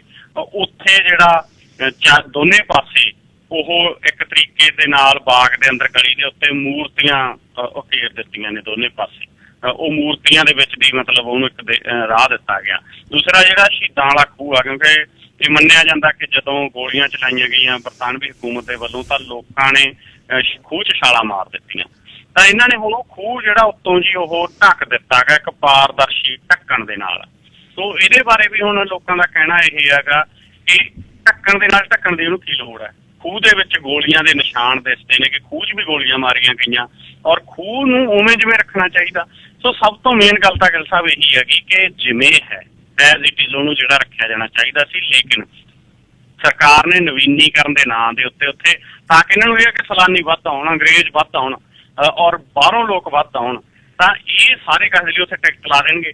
ਤਾਂ ਇਹ ਸਾਰੇ ਕਾਸੇ ਦੇ ਮਕਸਦ ਦੇ ਨਾਲ, ਔਰ ਇਹ ਚਾਹੁੰਦੇ ਨੇ ਕਿ ਇਤਿਹਾਸ ਜਿਹੜਾ ਉਹ ਨੌਜਵਾਨ ਪੀੜ੍ਹੀ ਨੂੰ ਪਤਾ ਨਾ ਲੱਗੇ। ਲੋਕਾਂ ਨੂੰ ਪਤਾ ਨਾ ਲੱਗੇ, ਤੇ ਤਾਂ ਕਿ ਉਹ ਲੋਕ ਇਤਿਹਾਸ ਤੋਂ ਪੜ੍ਹ ਕੇ ਸਿੱਖ ਕੇ ਅੱਜ ਦੀਆਂ ਹਕੂਮਤਾਂ ਨੂੰ ਜਿਹੜਾ ਉਹ ਸਵਾਲ ਨਾ ਕਰ ਸਕਣ। ਇਸ ਕਰਕੇ ਨਵੀਨੀਕਰਨ ਦੇ ਨਾਂ ਦੇ ਉੱਤੇ ਅਸਲ ਦੇ ਵਿੱਚ ਇਤਿਹਾਸ ਨਾਲ ਛੇੜਛਾੜ ਕਰਨ ਲੱਗੇ ਹੋਏ ਨੇ। ਔਰ ਜਿਹੜੀ ਇਹਨਾਂ ਦੀ ਪਾਰਟੀ ਆ, ਜਿਹੜੀ RSS ਆ, ਇਹਦਾ 1947 ਤੱਕ ਦੇ ਇਤਿਹਾਸ ਦੇ ਵਿੱਚ ਕਿਤੇ ਕੋਈ ਯੋਗਦਾਨ ਨਹੀਂ ਮਿਲਦਾ। ਜੇ ਮਿਲਦਾ ਤਾਂ ਉਹ ਇਹਨਾਂ ਦਾ ਜਿਹੜਾ ਆਗੂ ਸੀ ਉਹਦਾ ਮਾਫੀਆਂ ਮੰਗਣ ਦਾ ਮਿਲਦਾ ਅੰਗਰੇਜ਼ ਹਕੂਮਤ ਤੋਂ। ਔਰ ਇਹ ਹੁਣ ਇਤਿਹਾਸ ਦੇ ਵਿੱਚ ਉਹਨੂੰ ਆਪਣੇ ਜਿਹੜਾ ਇਹਨਾਂ ਦੀ ਪਾਰਟੀ ਹੈ, ਜਿਹੜਾ ਸੰਘ, ਉਹਨੂੰ ਘਸੇੜਨਾ ਚਾਹੁੰਦੇ ਨੇ। ਇਹਨਾਂ ਦਾ ਮੇਨ ਮੋਟਿਵ ਆ ਜਿਹੜਾ ਉਹ ਇਹੀ ਆ। ਸੋ ਇਹਦਾ ਵਿਰੋਧ ਹੋਇਆ ਜੀ। ਨਰਿੰਦਰ ਮੋਦੀ ਹੋਰਾਂ ਨੇ ਆਨਲਾਈਨ ਇਹਦਾ ਉਦਘਾਟਨ ਕੀਤਾ ਔਰ ਉੱਥੇ ਨੌਜਵਾਨ ਤੇ ਹੋਰ ਜਿਹੜੀਆਂ ਜਥੇਬੰਦੀਆਂ ਨੇ ਉਹ ਪਹੁੰਚੀਆਂ, ਉਹਨਾਂ ਨੇ ਪ੍ਰੋਟੈਸਟ ਕੀਤਾ ਔਰ ਨਰਿੰਦਰ ਮੋਦੀ ਦਾ ਵਿਰੋਧ ਕੀਤਾ। ਉਹਨਾਂ 'ਚ ਕੁਛ ਨੂੰ ਗ੍ਰਿਫਤਾਰ ਕੀਤਾ ਗਿਆ। ਔਰ ਇੱਥੇ ਗੱਲ ਸਾਹਿਬ ਸਵਾਲ ਹੁਣ ਇਹ ਵੀ ਖੜਾ ਹੋ ਗਿਆ, ਰਾਹੁਲ ਗਾਂਧੀ ਨੇ ਵਿਰੋਧ ਕੀਤਾ। ਉਹ ਕਹਿੰਦਾ ਨਵੀਨੀਕਰਨ ਦੇ ਨਾਂ ਦੇ ਉੱਤੇ ਛੇੜਛਾੜ ਨਾ ਕਰੋ। ਕੈਪਟਨ ਅਮਰਿੰਦਰ ਸਿੰਘ ਨੇ ਹਮਾਇਤ ਕੀਤੀ ਆ। ਔਰ ਜਦੋਂ ਨਰਿੰਦਰ ਮੋਦੀ ਜੀ ਉਦਘਾਟਨ ਕਰ ਰਹੇ ਸੀ ਆਨਲਾਈਨ, ਤਾਂ ਕੈਪਟਨ ਅਮਰਿੰਦਰ ਸਿੰਘ ਨੂੰ ਵੀ ਆਨਲਾਈਨ ਨਾਲ ਲਿਆ ਗਿਆ। ਸੋ ਇਹ ਸਵਾਲ ਬੜਾ ਗੰਭੀਰ ਹੈ ਜੀ। ਸਿਕੰਦਰ ਸਿੰਘ ਮਲੂਕਾ ਨੇ ਹੁਣ ਜਿਹੜੀ ਹਾਰ ਤੋਂ ਡਰ ਹੈ ਕਿ ਲੱਖਾ ਸਿਧਾਣਾ ਨਾਲ ਸਾਹਮਣੇ ਖੜ ਜਵੇ, ਪਾਰਟੀ ਦੀ ਕੋਰ ਕਮੇਟੀ 'ਚ ਵੀ ਨਹੀਂ ਆਏ।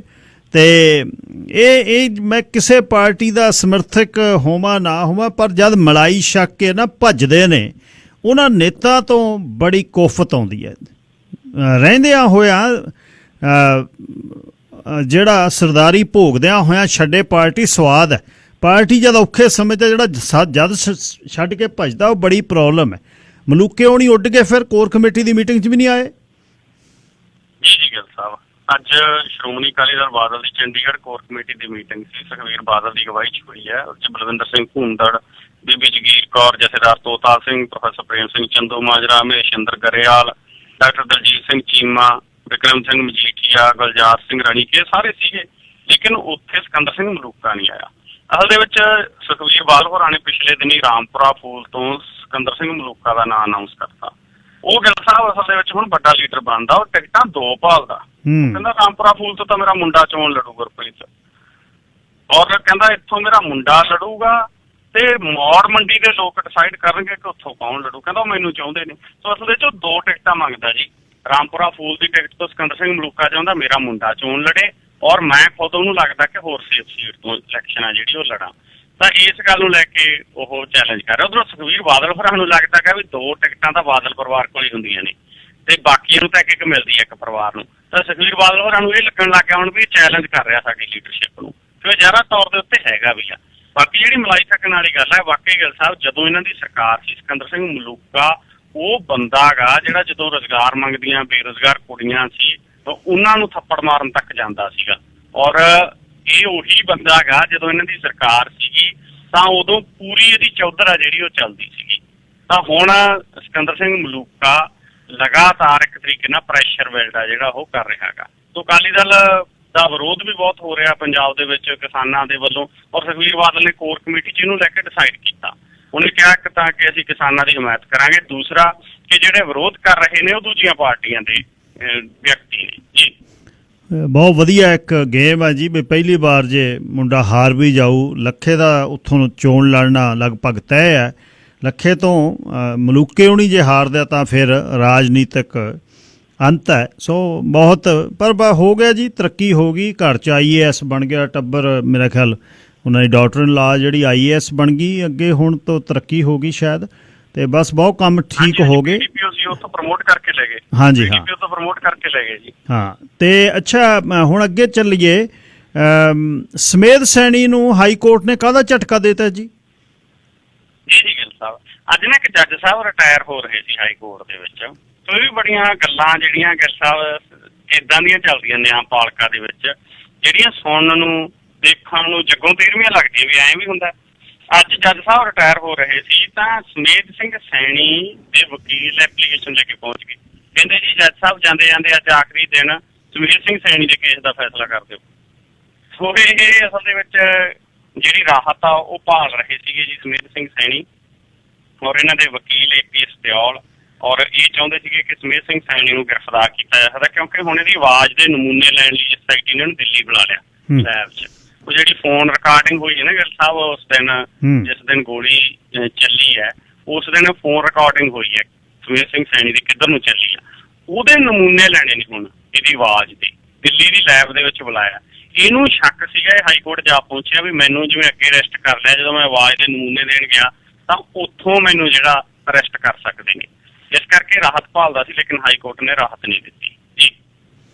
ਡੀਐਸਪੀ ਸੇਖੋਂ ਬਹੁਤ ਖੁੱਲ੍ਹ ਕੇ ਬੋਲਦਾ ਜੀ, ਤੇ ਭਾਰਤ ਭੂਸ਼ਣ ਦੇ ਖਿਲਾਫ ਬੋਲਦਾ ਹੈ, ਤੇ ਅਖੀਰ ਫਿਰ ਨੌਕਰੀ ਕਰਤੀ ਬਰਖਾਸਤ। ਜੀ ਜੀ, ਪੰਜਾਬ ਪੁਲਿਸ ਦੇ ਚਰਚਿਤ ਤੇ ਲਗਾਤਾਰ ਜਿਹੜਾ ਭਾਰਤ ਭੂਸ਼ਣ ਆਸ਼ੂ ਦੇ ਖਿਲਾਫ ਬੋਲਣ ਵਾਲੇ ਡੀਐਸਪੀ ਬਲਵਿੰਦਰ ਸਿੰਘ ਸੇਖੋਂ ਨੂੰ ਅੱਜ ਬਰਖਾਸਤ ਕਰ ਦਿੱਤਾ ਗਿਆ ਜੀ। ਪਹਿਲਾਂ ਉਹਨੂੰ ਸਸਪੈਂਡ ਕੀਤਾ ਸੀਗਾ, ਲੇਕਿਨ ਅੱਜ ਗ੍ਰਹਿ ਵਿਭਾਗ ਦੇ ਵੱਲੋਂ ਹੁਕਮ ਜਾਰੀ ਕਰਕੇ ਉਹਨੂੰ ਸਸਪੈਂਸ਼ਨ ਤੋਂ ਬਾਅਦ ਜਿਹੜਾ ਨੌਕਰੀ ਤੋਂ ਕੱਢ ਦਿੱਤਾ ਗਿਆ ਹੈਗਾ। ਉਹਦੇ ਖਿਲਾਫ ਮਹਿਕਮੇ 'ਚ ਕਈ ਇਨਕੁਆਇਰੀਆਂ ਚੱਲਦੀਆਂ ਸੀ। ਸੋ ਇੱਕ ਤਰੀਕੇ ਨਾਲ ਗਿੱਲ ਸਾਹਿਬ ਸਰਕਾਰ ਅਸਲ ਦੇ ਵਿੱਚ ਡਰਾਉਣਾ ਵੀ ਚਾਹੁੰਦੀ ਆ ਅਫਸਰਾਂ ਨੂੰ ਵੀ ਜਿਹੜਾ ਭਾਈ ਸਾਡੇ ਖਿਲਾਫ ਬੋਲੂਗਾ, ਜਾਂ ਪੁਲਿਸ ਦੇ ਵਿੱਚੋਂ ਖਾਸ ਕਰਕੇ ਜਿਹੜਾ ਅਫਸਰ ਬੋਲੂਗਾ ਤਾਂ ਉਹਦੇ ਨਾਲ ਇਹ ਹਸ਼ਰਾ ਜਿਹੜਾ ਹੋਊਗਾ। ਨਹੀਂ ਤਾਂ ਆਜ਼ਾਦੀ ਹੋਣੀ ਚਾਹੀਦੀ ਹੈ ਜੀ। ਕਿੱਥੇ ਮੰਤਰੀ ਕਿੱਥੇ ਇੱਕ ਅਫਸਰ, ਜੇ ਕੋਈ ਅਫਸਰ ਕਿਸੇ ਮੰਤਰੀ ਖਿਲਾਫ ਬੋਲਦਾ ਵੀ ਆ ਤਾਂ ਉਹਦਾ ਮੰਤਰੀ ਨੂੰ ਜਿਹੜਾ ਉਹ ਜਵਾਬ ਦੇਣਾ ਚਾਹੀਦਾ। ਤਾਂ ਇਹ ਆਜ਼ਾਦੀ ਹੋਣੀ ਚਾਹੀਦੀ ਅਫਸਰਾਂ ਨੂੰ। ਜਦੋਂ ਤੱਕ ਅਫਸਰਾਂ ਨੂੰ ਇਹ ਆਜ਼ਾਦੀ ਨਹੀਂ ਮਿਲਦੀ ਉਦੋਂ ਤੱਕ ਇੱਕ ਡਰਾਮਾ ਨਹੀਂ ਰੋਕ ਸਕਦੀ। ਆਪਾਂ ਨਹੀਂ ਜਾਣਦੇ ਬਲਵਿੰਦਰ ਸਿੰਘ ਸੇਖੋਂ 'ਚ ਹੋ ਸਕਦਾ ਬਹੁਤ ਸਾਰੇ ਨੁਕਸ ਹੋ ਸਕਦੇ ਨੇ, ਲੇਕਿਨ ਹੋਰ ਬਹੁਤ ਸਾਰੇ ਅਫਸਰਾਂ ਦੇ ਵਿੱਚ ਨੇ, ਬੜੇ ਕਰਪਟ ਅਫਸਰ ਨੇ ਹੋਰ ਵੀ ਇੱਥੇ ਪੰਜਾਬ ਦੇ ਵਿੱਚ, ਕੀ ਉਹਨਾਂ ਨੂੰ ਨੌਕਰੀ ਤੋਂ ਕੱਢਿਆ ਜਾਂਦਾ? ਸੋ ਇਹ ਸਵਾਲ ਬੜੇ ਗੰਭੀਰ ਨੇ ਕਿ ਸਰਕਾਰ ਨੂੰ ਜਦੋਂ ਤੁਸੀਂ ਸੱਤਾ ਦੇ ਵਿੱਚ ਬੈਠੇ ਕਿਸੇ ਮੰਤਰੀ ਨੂੰ ਖਿਲਾਫ ਬੋਲਦੇ ਹੋ ਜਾਂ ਉਹਨੂੰ ਚੈਲੰਜ ਕਰਦੇ ਹੋ ਤਾਂ ਫਿਰ ਸਰਕਾਰ ਵੀ ਕਹਿੰਦੀ ਹੈ ਕਿ ਭਾਈ ਨਤੀਜੇ ਭੁਗਤਣ ਲਈ ਤਿਆਰ ਰਹੋ। ਉਹਨਾਂ ਨੂੰ ਅਸਲ ਦੇ ਵਿੱਚ ਨਵਕਿਰਨ, ਚਲੋ ਨਵਕਿਰਨ ਸਿੰਘ ਉਹਨਾਂ ਨਾਲ ਕੋਈ ਕਾਰਨ ਮੇਰਾ ਖਿਆਲ ਫੋਨ ਵੀ ਕੱਟਿਆ ਗਿਆ, ਪਰ ਖਬਰਾਂ ਵੀ ਸਾਰੀਆਂ ਖਤਮ ਹੋ ਗਈਆਂ। ਕੱਲ੍ਹ ਨੂੰ 9:15 ਵਜੇ ਮਿਲਾਂਗੇ। ਕਿਹੜੇ ਇਸ਼ੂ ਚੱਲ ਰਹੇ ਨੇ ਇਮੀਗ੍ਰੇਸ਼ਨ ਦੇ ਸੰਬੰਧੀ ਅੱਜ ਕੱਲ੍ਹ, ਤੇ ਵਿਦਿਆਰਥੀ ਉਹਨਾਂ ਦੇ ਵੀਜ਼ੇ ਜਿਹੜੇ ਨੇ ਰਿਫਿਊਜ਼ ਪੰਜਾਬ 'ਚੋਂ ਹੋ ਰਹੇ ਨੇ, ਇਹਨਾਂ ਕੁਝ ਵਿਸ਼ਿਆਂ ਬਾਰੇ ਉਹ ਗੱਲਬਾਤ ਕਰਨਗੇ। ਅਮਨ ਖਹਿਰਾ ਜੀ, ਸਵਾਗਤ, ਸਤਿ ਸ੍ਰੀ ਅਕਾਲ। ਸਤਿ ਸ੍ਰੀ ਅਕਾਲ ਬਾਈ ਜੀ, ਔਰ ਤੁਹਾਡੇ ਸਾਰੇ ਲਿਸਨਰਸ ਨੂੰ ਮੇਰੇ ਵੱਲੋਂ ਪਿਆਰ ਭਰੀ ਸਤਿ ਸ੍ਰੀ ਅਕਾਲ, ਨਮਸਕਾਰ ਤੇ ਆਦਾਬ। ਲੇਟੈਸਟ ਕਿਹੜੇ ਇਸ਼ੂ ਨੇ ਜੀ ਜਿਹੜੇ ਸਰਕਾਰ ਨਾਲ ਚੱਲ ਰਹੇ ਨੇ ਇਮੀਗ੍ਰੇਸ਼ਨ ਦੇ ਸੰਬੰਧੀ, ਕਿਉਂਕਿ ਉਧਰ ਚੋਣਾਂ ਆ ਗਈਆਂ ਤੇ ਚੋਣਾਂ ਦੇ ਦੌਰਾਨ ਫਾਈਲਸ ਜਿਹੜੀਆਂ ਨੇ ਉਹਨਾਂ ਤੇ ਕੰਮ ਹੁੰਦਾ ਜਾਂ ਬੰਦ ਹੋ ਜਾਂਦਾ?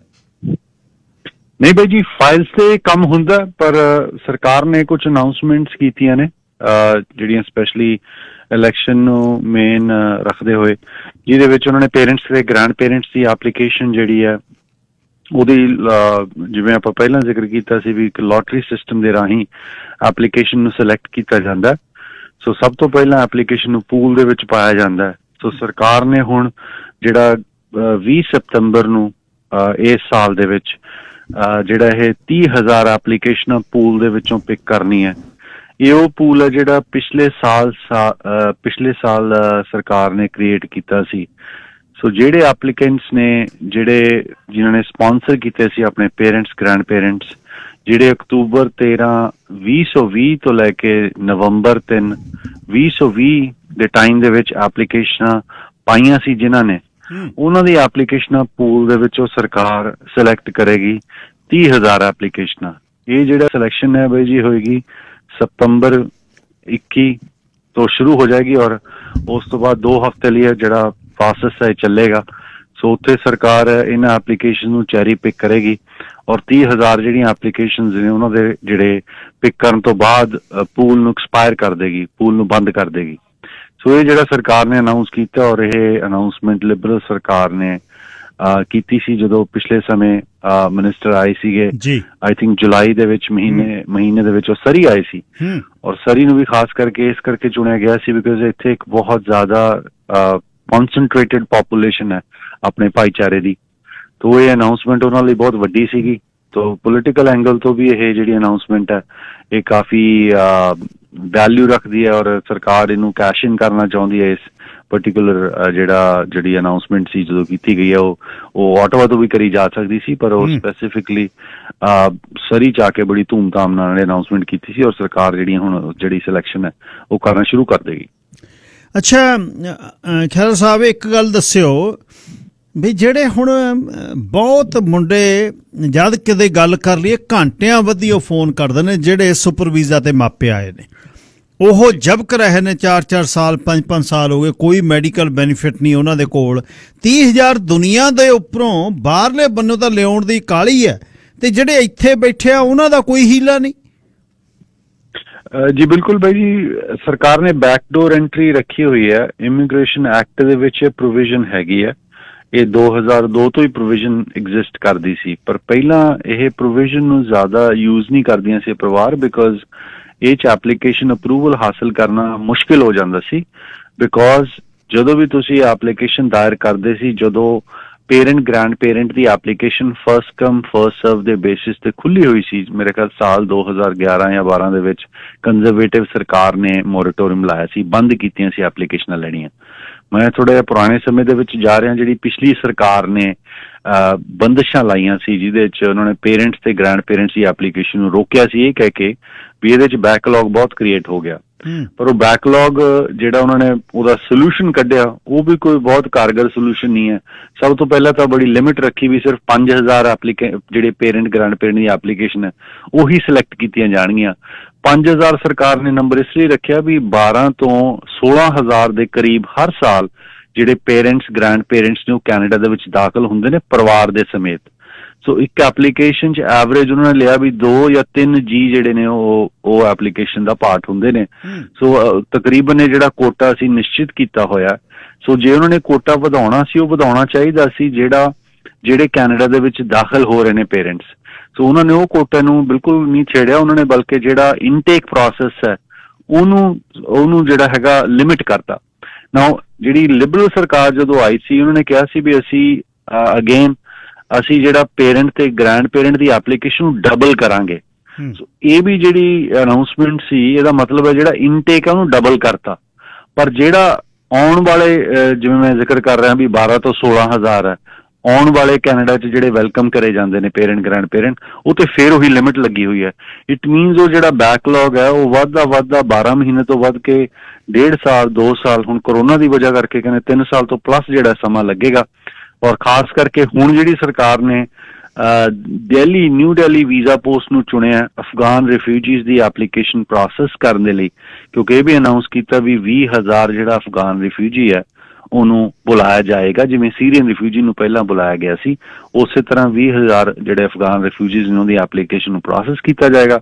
ਪਰ ਉਹਨਾਂ ਦੀ ਐਪਲੀਕੇਸ਼ਨ ਪ੍ਰੋਸੈਸ ਕਰਨ ਲਈ ਉਹ ਵੀਜ਼ਾ ਪੋਸਟ ਚੁਣੀ ਹੈ ਜਿਹੜੀ ਆਲਰੇਡੀ ਇੰਨੀ ਬੈਕਡ ਅਪ ਹੈ, ਜਿੱਥੇ ਬਿਲਕੁਲ ਇੰਪੈਕਟ ਆਏਗਾ ਜਿਹੜੀਆਂ ਐਪਲੀਕੇਸ਼ਨ ਆਲਰੇਡੀ ਉੱਥੇ ਐਗਜ਼ਿਸਟ ਕਰਦੇ ਨੇ ਨਿਊ ਦਿੱਲੀ ਵੀਜ਼ਾ ਪੋਸਟ ਦੇ ਉੱਤੇ।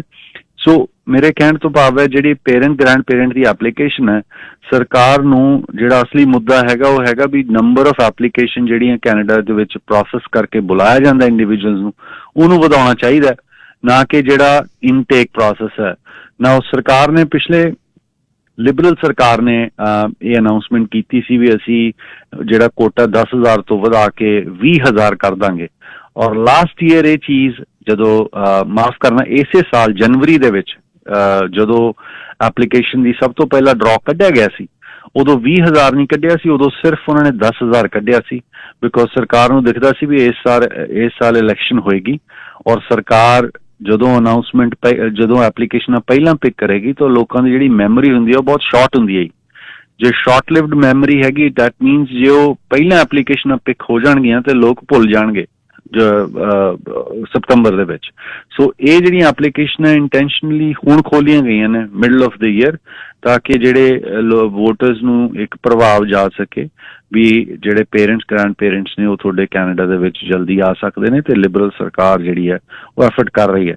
ਮੈਂ ਨਹੀਂ ਕਹਿੰਦਾ ਵੀ ਉਹ ਐਫਰਟ ਨਹੀਂ ਕਰ ਰਹੀ, ਬਿਲਕੁਲ ਉਹ ਸਰਕਾਰ ਪੋਜ਼ਿਟਿਵ ਐਫਰਟਸ ਕਰ ਰਹੀ ਹੈ।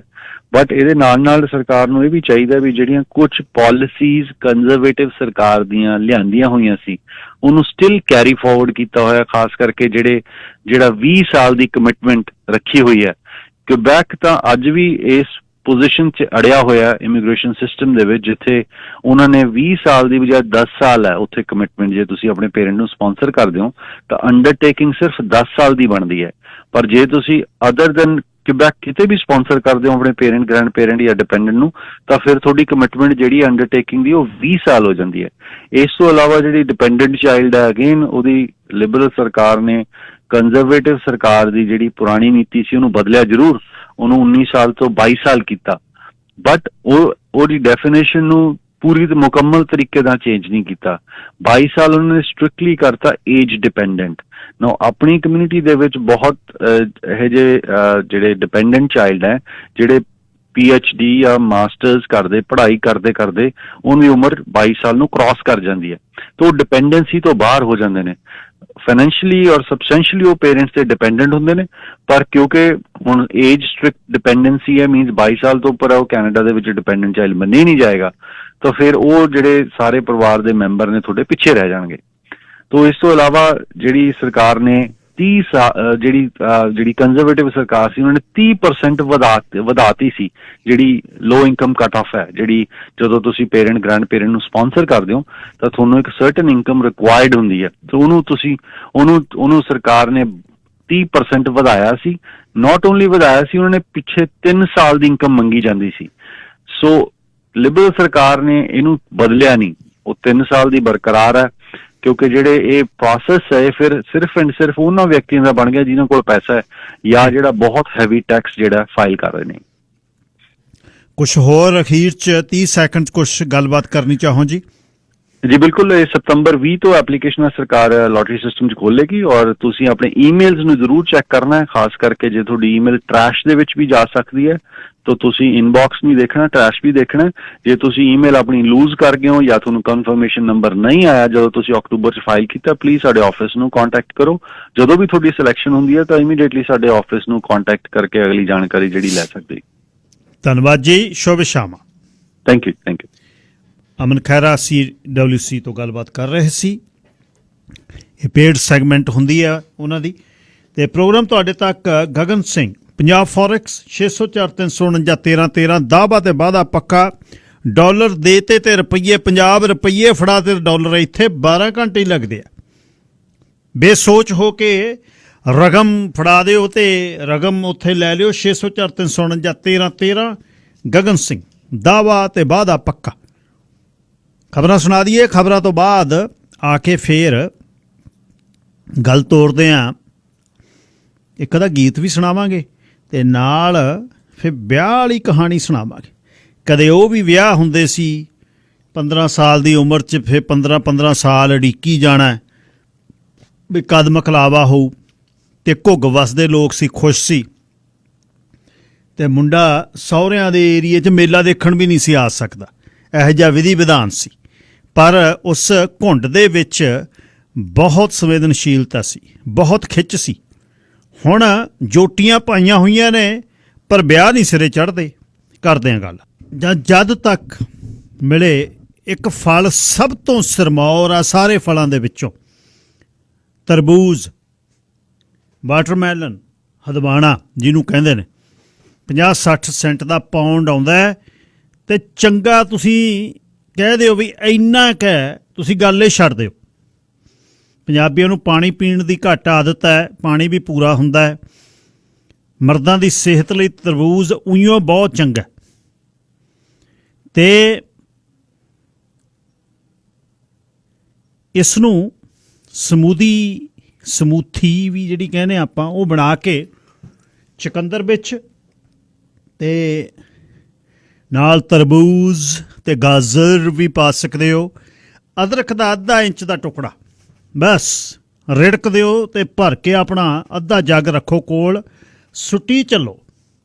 ਤੇ ਉਹਦੇ ਬਾਅਦ ਸਿਹਤ ਲਈ ਬਹੁਤ ਚੰਗਾ ਹੈ ਤਰਬੂਜ਼। ਜਿੰਨਾ ਚਿਰ ਮਿਲਦਾ ਹੈ ਵੱਧ ਤੋਂ ਵੱਧ ਛਕਣ ਦੀ ਲੋੜ ਹੈ।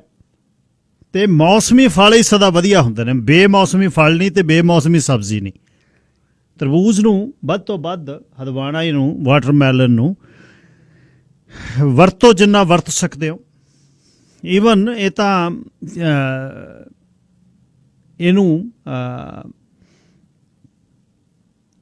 ਉਬਾਲ ਕੇ ਇਹਦੇ ਕਿਊਬ ਬਣਾ ਕੇ ਵੀ ਫਰੀਜ਼ ਕਰ ਲਓ, ਉਹ ਵੀ ਕੋਈ ਪ੍ਰੋਬਲਮ ਨਹੀਂ। ਕਿਊਬ ਕੱਢੋ, ਪਾਣੀ 'ਚ ਸੁੱਟੋ ਤੇ ਠੰਡ 'ਚ ਵੀ ਪੀਓ। ਚੁਕੰਦਰ ਬਹੁਤ ਵਧੀਆ, ਚੁਕੰਦਰ ਪਰ ਸ਼ੂਗਰ ਆਪਣਾ ਵੇਖ ਲਿਓ ਵੀ ਸ਼ੂਗਰ ਹੁਣ ਪਤਾ ਨਹੀਂ, ਕਈ ਵਾਰ ਕਦੇ 8 ਨਾਰਮਲ ਸੀ, ਹੁਣ 5 ਨਾਰਮਲ ਹੈ। ਸਰੀਰ ਦੀ ਬਣਤਰ 'ਤੇ ਆ, ਕਈਆਂ ਦਾ 10-11 ਰਹਿੰਦਾ ਸ਼ੂਗਰ, 9 ਰਹਿੰਦਾ, 10 ਰਹਿੰਦਾ। ਉਹ ਕਹਿੰਦੇ ਕੋਈ ਤੰਗੀ ਨਹੀਂ, ਡਾਕਟਰ ਤਾਂ ਕਹਿੰਦੇ ਨੇ ਗੋਲੀ ਲਾਓ, ਕਰੋ ਸ਼ੁਰੂ। ਪਰ ਜੇ ਤੁਹਾਡਾ ਸਰੀਰ ਫੰਕਸ਼ਨ ਠੀਕ ਕਰ ਰਿਹਾ, ਕਿਡਨੀਆਂ ਠੀਕ ਨੇ ਤੇ ਬਾਕੀ ਸਭ ਠੀਕ ਚੱਲ ਰਹੇ ਹੋ, ਤਾਂ ਮਿੱਠਾ ਕੰਟਰੋਲ ਕਰਕੇ ਬਾਰਡਰ ਲਾਈਨ 'ਤੇ ਫਿਰਦੇ ਹੋ, ਖਿਆਲ ਰੱਖੋ। ਘਾਤਕ ਹੈ, ਮੁੜ ਕੇ ਤੰਗੀ ਦਿੰਦਾ ਹੈ। ਖਾਸ ਉਹਨਾਂ ਨੂੰ ਮੈਂ ਬੇਨਤੀ ਕਰਦਾ ਜਿਹੜੇ ਮੂਨ ਸ਼ਾਈਨ ਵਾਲੇ ਨੇ, ਜਿਹੜੇ ਘਰ ਦੀ ਕੱਢੀ ਉਬਾਲਦੇ ਨੇ, ਉਹਦੇ ਵਿੱਚ ਸ਼ੂਗਰ ਬਹੁਤ ਹੈ, ਉਹਦਾ ਬਹੁਤ ਖਿਆਲ ਰੱਖਣ ਦੀ ਲੋੜ ਹੈ, ਕਿਉਂਕਿ ਸ਼ੂਗਰ ਦਾ ਉਹਦਾ ਕੰਟਰੋਲ ਨਹੀਂ ਹੈ। ਅਤੇ ਕਈਆਂ ਨੂੰ ਹੁਣ 5 ਗੁਲਾਬ ਜਾਮਣਾ ਪਚ ਜਾਂਦੀਆਂ ਨੇ, ਸ਼ੂਗਰ ਭੋਰਾ ਨਹੀਂ ਹਿਲਦਾ, 4.5 5 'ਤੇ ਰਹਿੰਦਾ। ਅਤੇ ਕਈਆਂ ਦਾ 60 ਸਾਲ 70 ਸਾਲ ਦੀ ਉਮਰ ਦੇ ਵਿੱਚ ਲਿਵਰ ਜਿਹੜਾ 10 ਸਾਲ ਦੇ ਜਵਾਕ ਵਰਗਾ ਪਿਆ ਲਾਲ। ਅਤੇ ਸਿਹਤ ਜਿਹੜੀ ਹੈ, ਸਾਰੀਆਂ ਚੀਜ਼ਾਂ ਦੀ ਕਹਾਣੀ ਜਿਹੜੀ ਸਿਹਤ 'ਤੇ ਹੀ ਹੈ। ਸਿਹਤ ਮਾੜੀ ਹੈ, ਮੂਹਰੇ ਝੂਮਰ ਪਈ ਚੱਲੇ, ਬੰਦਾ ਖੇੜੇ 'ਚ ਨਹੀਂ ਆਉਂਦਾ। ਸਿਹਤ ਕਾਇਮ ਹੈ ਅਤੇ ਉਹਨੂੰ ਬੰਸਰੀਆਂ ਵੱਜਦੀਆਂ ਸਦਾ ਹੀ ਕੰਨਾਂ 'ਚ ਸੁਣੀ ਜਾਂਦੀਆਂ ਨੇ। ਸੋ ਸਿਹਤ ਦਾ ਜ਼ਰੂਰ ਖਿਆਲ ਰੱਖਿਆ ਕਰੋ। ਸਾਰੀ ਚੀਜ਼ ਆਲੇ ਦੁਆਲੇ ਭੱਜ ਨੱਠ ਕਰਕੇ, ਕਮਾਈ ਕਰਕੇ, ਆਪਣੇ ਆਪ ਨੂੰ ਵੱਢ ਕੇ ਕਰਕੇ ਕਮਾਈ ਜਿਹੜੀ ਹੈ, ਜੇ ਸਿਹਤ ਚੰਗੀ ਨਾ ਰਹੀ ਉਹਨੂੰ ਕੀ ਕਰੋਗੇ। ਨੰਬਰ 2, ਇਸ ਜਗ੍ਹਾ 'ਤੇ ਕੈਨੇਡਾ ਪਹੁੰਚ ਗਿਆ ਕਿ ਮਿਹਨਤ ਬਹੁਤ ਕਰਨੀ ਪੈ ਰਹੀ ਹੈ। 6 ਦਿਨ 10 12 ਘੰਟੇ ਲਾਉਣੇ ਪੈਂਦੇ ਨੇ। ਵੇਖੀ ਦਾ ਜਾਂ ਸਵੇਰੇ 8 ਵਜੇ ਮੁੰਡਿਆਂ ਦੀਆਂ ਜਿਹੜੇ ਪਿਕਅਪ ਅਤੇ ਵੈਨਾਂ ਅਤੇ ਪਿੱਛੇ ਟ੍ਰੇਲਰ ਪਾਏ ਨੇ, ਵਿੱਚ ਬੈਠੇ ਨੇ, ਸਾਹਮਣੇ ਬੈਠੇ ਝਾਕਦੇ ਹੁੰਦੇ, ਕਈ ਚਾਹਾਂ ਪੀਂਦੇ ਹੁੰਦੇ ਆ, ਅਤੇ ਟਰੱਕਾਂ ਵਾਲੇ ਟਾਰਪਾਂ ਪਾਈ ਜਾਂਦੇ ਹੁੰਦੇ ਆ, ਭੱਜ ਨੱਠ ਕਰੀ ਜਾਂਦੇ। ਫੈਕਟਰੀਆਂ ਵਾਲੇ ਫੇਰ ਵੀ ਚਲੋ ਛੱਤ ਦੇ ਥੱਲੇ ਨੇ, ਬੰਨ੍ਹਵਾਂ ਕੰਮ ਹੈ, ਜ਼ੋਰ ਦਾ ਕੰਮ ਨਹੀਂ। ਕਿਹੜਾ ਟਰੱਸਾਂ ਚੜਾਉਣੀਆਂ ਨੇ, ਕਿਹੜਾ 2x4 ਉੱਪਰ ਫਲਾਉਣੀਆਂ, ਇੱਕ ਫਿਕਸ ਕੰਮ ਆ, ਮਤਲਬ ਹਰ ਰੋਜ਼ ਸਰੀਰ ਲੱਗਿਆ ਹੋਇਆ। ਪਰ ਜਿਹੜਾ ਬਾਹਰਲਾ ਕੰਮ ਹੈ, ਖਾਸ ਤੌਰ 'ਤੇ ਕੰਸਟਰਕਸ਼ਨ ਇੰਡਸਟਰੀ ਦੇ ਵਿੱਚ ਜਿੰਨੇ 45-50 ਤੁਸੀਂ ਮੁੰਡੇ ਕੰਮ ਕਰਦੇ ਹੋ ਇੱਕ ਘਰ 'ਤੇ, ਬਹੁਤ ਜ਼ਿਆਦਾ ਮਿਹਨਤ ਹੈ। ਇੱਕ ਵੀ ਪ੍ਰੋਫੈਸ਼ਨ ਨਹੀਂ ਜਿਹਦੇ 'ਤੇ ਜ਼ੋਰ ਨਾ ਲੱਗਦਾ ਹੋਵੇ। ਇਹ ਲੱਗਦਾ ਹੈ ਕਿ ਜਿਹੜੇ ਨੇ ਫਿਨਿਸ਼ਿੰਗ ਕਾਰਪੈਂਟਰਾਂ ਦਾ ਕੰਮ ਸੌਖਾ ਹੈ, ਪਰ ਉਹ ਬੂਰਾ ਜਿਹੜਾ ਹੈ ਉਹ ਇੰਨਾ ਚੜ੍ਹ ਜਾਂਦਾ ਅਤੇ ਉਹ ਕੱਢਣਾ ਗਲ 'ਚੋਂ ਬੜਾ ਔਖਾ ਹੈ। ਘੋੜੇ 'ਤੇ ਚੜ੍ਹਦੇ ਨੇ ਜਿਹੜੇ, ਬੜਾ ਔਖਾ ਹੈ। ਮੱਡ ਦਾ ਕੰਮ ਅਤੇ ਡਰਾਈਵਾਲ ਦਾ ਕੰਮ, 2x4 'ਤੇ ਗੱਲ ਕੀ, ਕੋਈ ਵੀ ਚੀਜ਼, ਟਾਈਲਾਂ ਬਹੁਤ ਭਾਰੀ ਨੇ, ਵੱਡੀਆਂ ਟਾਈਲਾਂ ਹੋ ਗਈਆਂ, ਦਿਹਾੜੀ 'ਚ 5 ਲੱਗਦੀਆਂ, ਲੱਕ ਦੂਰਾ ਹੋ ਜਾਂਦਾ। ਇੱਕ ਦੇਖ ਰੇਖ ਦੇ ਇੱਕ ਚੀਜ਼ ਦੇ ਪਿੱਛੇ ਪੈਂਦੇ ਆ, ਉੱਧਰ ਨੂੰ ਹੀ ਹੁਣ ਸਿਰਾ ਲਾਤਾ ਟਾਈਲਾਂ ਦਾ। ਹੁਣ ਮੁੜਿਆ ਏ, ਜਦ ਮੈਨੂੰ ਯਾਦ ਆ 2005 ਦੇ ਵਿੱਚ ਲੈਮੀਨੇਟ ਜਾਂ ਸ਼ੁਰੂ ਹੋਇਆ, ਵਾ ਲੈਮੀਨੇਟ। ਸਵੇਰੇ ਉੱਠਦੇ ਹੋ ਜਦ, ਜਿੱਥੋਂ ਤੁਰਦੇ ਹੋ, ਕਾਰਪੈਟ ਵਰਗੀ ਰੀਸ ਨਹੀਂ ਹੈ। ਹਾਂ, ਸਾਫ਼ ਰੱਖਣਾ ਪੈਂਦਾ ਘਰ ਅਤੇ ਉਸ ਨੂੰ ਰੱਖੋ, ਪਰ ਸੌਫਟ ਜਿਹੜਾ ਤੁਹਾਡੀ ਸਰਫੇਸ ਚਾਹੀਦਾ। ਜਦ ਉੱਠਦੇ ਹੋ ਪੈਰਾਂ ਨੂੰ ਜਿਹੜਾ ਹਾਰਡ ਸਰਫੇਸ ਆ ਉਹ ਬੜੀ ਤੰਗ ਕਰਦੀ ਹੈ। ਅਤੇ ਸੋ ਸਿਹਤ ਦਾ ਪਲੀਜ਼ ਖਿਆਲ ਰੱਖਿਆ ਕਰੋ। ਇਹ ਕੁਛ ਆਮ ਮਸ਼ਵਰੇ ਨੇ, ਪਰ ਆਪਣੀ ਸਿਹਤ ਦੇ ਹਿਸਾਬ ਦੇ ਨਾਲ ਹੀ ਤੁਸੀਂ ਇਹਨੂੰ ਵਰਤਣਾ। ਵੋਟਾਂ ਦੀ ਕਹਾਣੀ ਚੱਲ ਰਹੀ ਹੈ, ਚੋਣਾਂ ਦੀ ਕਹਾਣੀ ਚੱਲ ਰਹੀ ਹੈ। ਲੀਡਰ ਜਿਹੜੇ ਨੇ ਉਹ ਜਗਮੀਤ ਸਿੰਘ ਅੱਜ ਕੱਲ੍ਹ ਵੈਨਕੂਵਰ ਆਏ ਹੋਏ ਨੇ। ਅਫੋਰਡੇਬਲ ਹਾਊਸਿੰਗ 'ਤੇ ਗੱਲ ਬਹੁਤ ਚੱਲ ਰਹੀ ਹੈ ਕਿ ਕਿਵੇਂ ਅਫੋਰਡੇਬਲ ਹੋਣਗੇ। ਸਵੇਰੇ ਉਹ ਦੱਸ ਰਹੇ ਸੀ ਵੀ ਸਰਕਾਰਾਂ ਅੱਗੇ ਘਰ ਬਣਾ ਕੇ, ਕੋਆਪ ਘਰ ਬਣਾ ਕੇ ਦਿੰਦੀਆਂ ਸੀ, ਅਫੋਰਡੇਬਲ ਹਾਊਸਿੰਗ ਦੇ ਵਿੱਚ ਇਨਵੈਸਟ ਕਰਦੀਆਂ ਸੀ। ਪਿਛਲੇ 20 ਵਰ੍ਹਿਆਂ ਤੋਂ ਇਹ ਬੰਦ ਕਰ ਦਿੱਤਾ। ਵੱਡਿਆਂ ਨੂੰ ਮੈਂ ਜਿਹੜੇ ਟੈਕਸ ਲਾਵਾਂਗਾ ਅਤੇ ਫਲਿੱਪਿੰਗ ਦਾ ਕੰਮ ਬੰਦ ਕਰਨਾ ਚਾਹੀਦਾ। ਇਹ ਸਟਾਕ ਮਾਰਕੀਟ ਨਹੀਂ ਹੈ, ਘਰ ਇੱਕ ਜ਼ਰੂਰਤ ਹੈ। ਭਾਈਚਾਰੇ ਦੇ ਵਿੱਚੋਂ ਵੀ ਆਵਾਜ਼ ਆ ਰਹੀ ਹੈ। ਕੱਲ੍ਹ ਇੱਕ ਰੀਲਟਰ ਸਾਹਿਬ ਦੱਸ ਰਹੇ ਸੀ, ਉਹ ਕਹਿੰਦੇ ਬੰਦੇ ਜਿਨ੍ਹਾਂ ਜਿਹੜੇ ਜ਼ਰੂਰਤ ਵਾਲੇ ਨੇ ਉਹਨਾਂ ਤੱਕ ਤਾਂ ਪਹੁੰਚ ਹੋ ਨਹੀਂ ਰਹੀ। 5-5 6-6 ਘਰ ਇੱਕ ਬੰਦਾ ਲੈ ਰਿਹਾ ਹੈ, ਅਤੇ ਉਹੀ 5 ਘਰ ਮਾਰਕੀਟ ਦੇ ਵਿੱਚ ਜਾਣ, ਕੁਛ ਕੀਮਤਾਂ ਸਹੀ ਹੋਣ। ਜਿਹੜਾ ਇੱਕ ਤੋਂ ਵੱਧ ਲੈਂਦਾ ਹੈ ਉਹਦੇ 'ਤੇ ਟੈਕਸ ਵੱਧ ਲੱਗੇ। ਪ੍ਰੋਪਰਟੀ ਪਰਚੇਜ਼ ਟੈਕਸ ਹੈ ਜਿਹੜਾ 5% ਹੋਵੇ, ਫਿਰ ਦੂਜੇ 'ਤੇ, ਤੀਜੇ 'ਤੇ 10 ਹੋਵੇ, ਚੌਥੇ 'ਤੇ 15 ਹੋਵੇ, ਸਰਕਾਰ ਨੂੰ ਦਵੇ। ਫਿਰ ਜੇ ਉਸਨੇ ਇਸਨੂੰ ਬਿਜ਼ਨਸ ਦੇ ਤੌਰ 'ਤੇ ਕਰਨਾ ਹੈ, ਇਸ ਤਰ੍ਹਾਂ ਜੇ ਉਹ ਬਿਜ਼ਨਸ ਹੀ ਕਰਨਾ ਚਾਹੁੰਦਾ ਹੈ, ਫਿਰ ਉਹ ਬਿਜ਼ਨਸ ਦੀ ਮਾਰਕੀਟ ਦੇ ਵਿੱਚ ਆਵੇ, ਡਿਵੈਲਪਿੰਗ ਦੇ ਵਿੱਚ ਆਵੇ, ਇੱਕ ਕੰਪਨੀ ਲਵੇ, ਕੰਪਨੀ ਲੈ ਕੇ ਕੰਸਟਰਕਸ਼ਨ ਕਰੇ ਅਤੇ ਘਰ ਬਣਾ ਕੇ ਵੇਚੇ, ਇੱਕ ਬਿਜ਼ਨਸ ਕਰੇ। ਜੇ ਕੰਮ ਕੋਈ ਹੋਰ ਕਰਦਾ, ਘਰ ਹੋਲਡ ਕਰਕੇ ਅਤੇ ਉਸ ਨੂੰ ਅੱਗੇ ਵੇਚਣਾ ਚਾਹੁੰਦਾ ਹੈ, ਫਿਰ ਇਹ ਬਿਜ਼ਨਸ ਨਹੀਂ ਹੈ। ਉਹਦੇ 'ਤੇ ਜਿਹੜਾ ਨਮ ਦਾ ਕੱਸਣਾ ਚਾਹੀਦਾ। ਮਤਲਬ ਨਹੀਂ ਤਾਂ ਉਹ ਕਹਿੰਦੇ ਕਦੇ ਵੀ ਘਰ ਸਸਤੇ ਨਹੀਂ ਹੋ ਸਕਦੇ। ਹੁਣ ਤੁਹਾਡੇ ਨਾਲ ਮੈਂ ਗੱਲਬਾਤ ਕਰਨੀ ਹੈ ਇੱਕ ਖਾਸ ਵਿਸ਼ੇ ਦੇ ਬਾਰੇ। ਪਿਛਲੇ ਦਿਨੀਂ ਇੱਕ ਕੋਰਟ ਦੇ ਵਿੱਚ ਕੇਸ ਆਇਆ, ਲੋਅਰ ਕੋਰਟ ਨੇ ਰਿਜੈਕਟ ਕਰ ਦਿੱਤਾ, ਕੋਰਟ ਆਫ ਅਪੀਲ ਨੇ ਉਸ ਨੂੰ ਐਕਸੈਪਟ ਕਰ ਦਿੱਤਾ ਕਿ ਕੇਸ ਕੀ ਹੈ? ਇੱਕ ਪੀਕੇ, ਪੂਰਾ ਨਾਂ ਨਹੀਂ ਮੈਂ ਦੱਸਣਾ ਚਾਹੁੰਦਾ, ਪੀਕੇ ਇੱਕ ਇਸਤਰੀ ਹੈ, ਕੁੜੀ ਹੈ ਪੰਜਾਬ ਦੀ, GS ਜਿਹੜੇ ਉਸਦੇ ਘਰ ਵਾਲੇ ਨੇ 2017 ਦੇ ਵਿੱਚ ਉਹ ਇਕੱਠੇ ਹੋਏ, 2019 'ਚ ਉਹਨਾਂ ਨੇ ਵਿਆਹ ਕਰ ਲਿਆ। ਵਿਆਹ ਸਿਵਲ ਸੈਰੇਮਨੀ ਕੀ ਹੈ ਕਿ ਕੋਰਟ ਮੈਰਿਜ ਹੈ, ਤੇ ਉਹ ਇਕੱਠੇ ਰਹੇ। ਇਸ ਦੇ ਦੌਰਾਨ ਮੁੰਡਾ ਜਿਹੜਾ ਡਿਪਰੈਸ਼ਨ 'ਚ ਚਲੇ ਗਿਆ, ਰਹਿੰਦੇ ਇਕੱਠੇ ਸੀ, ਪਰ ਉਹ ਕਹਿੰਦੇ ਵੀ ਅਸੀਂ ਕੋਈ ਸਰੀਰਕ ਸਾਂਝ ਨਹੀਂ ਪਾਈ, ਕਿਉਂਕਿ ਅਸੀਂ ਵਿਆਹ ਤੋਂ ਬਾਅਦ, ਹੁਣ ਬਹੁਤ ਜਿਹੜੇ ਰਿਲੀਜੀਅਸ ਬਲੀਫਸ ਨੇ, ਬੰਦੇ ਧਰਮ ਦੇ ਵਿੱਚ ਆਸਥਾ ਰੱਖਦੇ ਆ, ਉਹ ਕਹਿੰਦੇ ਨਹੀਂ, ਅਸੀਂ ਜਦ ਗੁਰੂ ਸਾਹਿਬ ਦੇ ਸਨਮੁਖ ਸਾਡੀਆਂ ਲਾਵਾਂ ਹੋਣਗੀਆਂ, ਉਹਦੇ ਬਾਅਦ ਆਪਾਂ ਦੋਨੇ ਹੀ ਜਿਹੜੇ ਮੀਆਂ ਬੀਬੀ ਹੋਵਾਂਗੇ, ਪਰ ਇਕੱਠਿਆਂ ਰਹਿਣ ਲਈ ਆਪਾਂ ਇਹ ਸੈਰੇਮਨੀ ਕਰ ਲੈਂਦੇ ਹਾਂ, ਸਿਵਲ ਸੈਰੇਮਨੀ। ਮੁੰਡਾ ਜਿਹੜਾ ਡਿਪਰੈਸ਼ਨ ਚਲੇ ਗਿਆ, ਝਗੜਾ ਹੋਣ ਲੱਗ ਗਿਆ, ਤੇ ਕੁੜੀ ਉਸ ਜਗ੍ਹਾ ਤੋਂ ਬਾਹਰ ਚਲੇ ਗਈ। ਉਹ ਕਹਿੰਦੀ ਮੇਰੀ ਸਟੱਡੀਜ਼ ਤੇ ਮੇਰਾ ਕੰਮ ਅਫੈਕਟ ਕਰਦਾ ਸੀ, ਤੇ ਮੈਨੂੰ ਮੇਰੀ ਸਿਹਤ ਤੇ ਮੇਰੀਆਂ ਇਮੋਸ਼ਨਸ ਜਿਹੜੀਆਂ ਨੇ, ਉਹਨੇ ਲੋਅਰ ਕੋਰਟ ਦੇ ਵਿੱਚ ਇਹ ਟੈਸਟੀਫਾਈ ਕੀਤਾ ਵੀ ਮੈਂ ਪ੍ਰੋਬਲਮ ਚਲੇ ਗਈ। ਤੇ ਇਹ ਮੇਰੇ ਰਿਲੇਸ਼ਨਸ਼ਿਪ ਦਾ ਜਿਹੜੀ ਆਖਰੀ ਕੜੀ ਸੀ। ਉਹਦੇ ਬਾਅਦ ਪਿਛਲੇ ਸਾਲ BC ਸੁਪਰੀਮ ਕੋਰਟ ਨੇ ਇੱਕ ਵਿਆਹ ਨੂੰ ਖਤਮ ਕਰ ਦਿੱਤਾ, ਉਹਨੂੰ ਮਾਨਤਾ ਨਾ ਦਿੱਤੀ, ਰੱਦ ਕਰ ਦਿੱਤਾ ਹੈ ਕਿ ਘਰ ਵਾਲਾ ਸਰੀਰਕ ਤੌਰ ਤੇ ਸਹੀ ਨਹੀਂ ਹੈ। ਇਹ ਬੇਸ ਤੇ ਜਾਂ ਇੱਕ ਪ੍ਰੈਸੀਡੈਂਟ ਜਿਹੜਾ ਸੈੱਟ ਹੋਇਆ ਸੀ 1942 'ਚ, ਸੈਮੀਨਲ ਕੈਨੇਡੀਅਨ ਇੱਕ ਪ੍ਰੈਸੀਡੈਂਟ ਸੀ ਜਿਹੜਾ ਸੈੱਟ ਹੋਇਆ, ਹੇਲ ਵਰਸਸ ਹੇਲ, ਤੇ ਇਹਦੇ 'ਚ ਇੱਕ ਡਾਕਟਰ ਨੇ 1937 'ਚ ਵਿਆਨਾ ਦੇ ਵਿੱਚ ਵਿਆਹ ਕਰਾ ਲਿਆ। ਮੁੜ ਕੇ ਡਾਕਟਰ ਇੱਥੇ ਆ ਗਿਆ, ਘਰ ਵਾਲੀ ਉਸ ਦੀ ਵਾਪਸ ਯੂਰਪ ਚਲੇ ਗਈ, ਇਕੱਠੇ ਨਾ ਰਹੇ, ਤੇ ਮੁੜ ਕੇ ਉਹ ਵੀ ਵਿਆਹ ਜਿਹੜਾ ਐਨਿਊਲ ਹੋ ਗਿਆ। ਇਹਦੇ ਤੇ ਜਦ ਇਸ ਕੁੜੀ ਨੇ ਇਸ ਡਿਵੋਰਸ ਨਹੀਂ, ਉਹ ਕਹਿੰਦੇ ਵੀ ਇਹ ਰਿਲੇਸ਼ਨਸ਼ਿਪ ਵਿਆਹ ਹੀ ਨਹੀਂ ਹੈ, ਇਸ ਨੂੰ ਰੱਦ ਕਰੋ, ਇਹ ਵਿਆਹ ਨੂੰ ਮੈਨੂੰ ਪੇਪਰ ਦੇ ਹੋਵੇ, ਇਹ ਕੋਈ ਵਿਆਹ ਨਹੀਂ ਸੀ। ਕਿਉਂਕਿ ਜੇ ਕੋਰਟ ਦੇ ਵਿੱਚ ਵਿਆਹ ਨਾ ਕਰਾਇਆ ਹੁੰਦਾ ਤਾਂ ਫਿਰ ਤਾਂ ਗੱਲ ਖਤਮ ਸੀ, ਕਿਤੇ ਵੀ ਨਹੀਂ ਸੀ ਕੁਛ, ਜਿਵੇਂ ਇਕੱਠੇ ਰਹੀ ਜਾਂਦੇ ਤੇ ਨਿਬੜ ਗਈ। ਹੁਣ ਕੋਰਟ ਦਾ ਡਾਕੂਮੈਂਟ ਸੀ, ਅਗਲੀ ਜ਼ਿੰਦਗੀ ਸ਼ੁਰੂ ਕਰਨ ਲਈ ਕੋਰਟ ਦੇ ਵਿੱਚ ਉਹ ਵਿਆਹ ਕਰਾਇਆ ਹੋਇਆ ਸੀ, ਸਿਵਲ ਸੈਰੇਮਨੀ ਹੋਈ ਸੀ।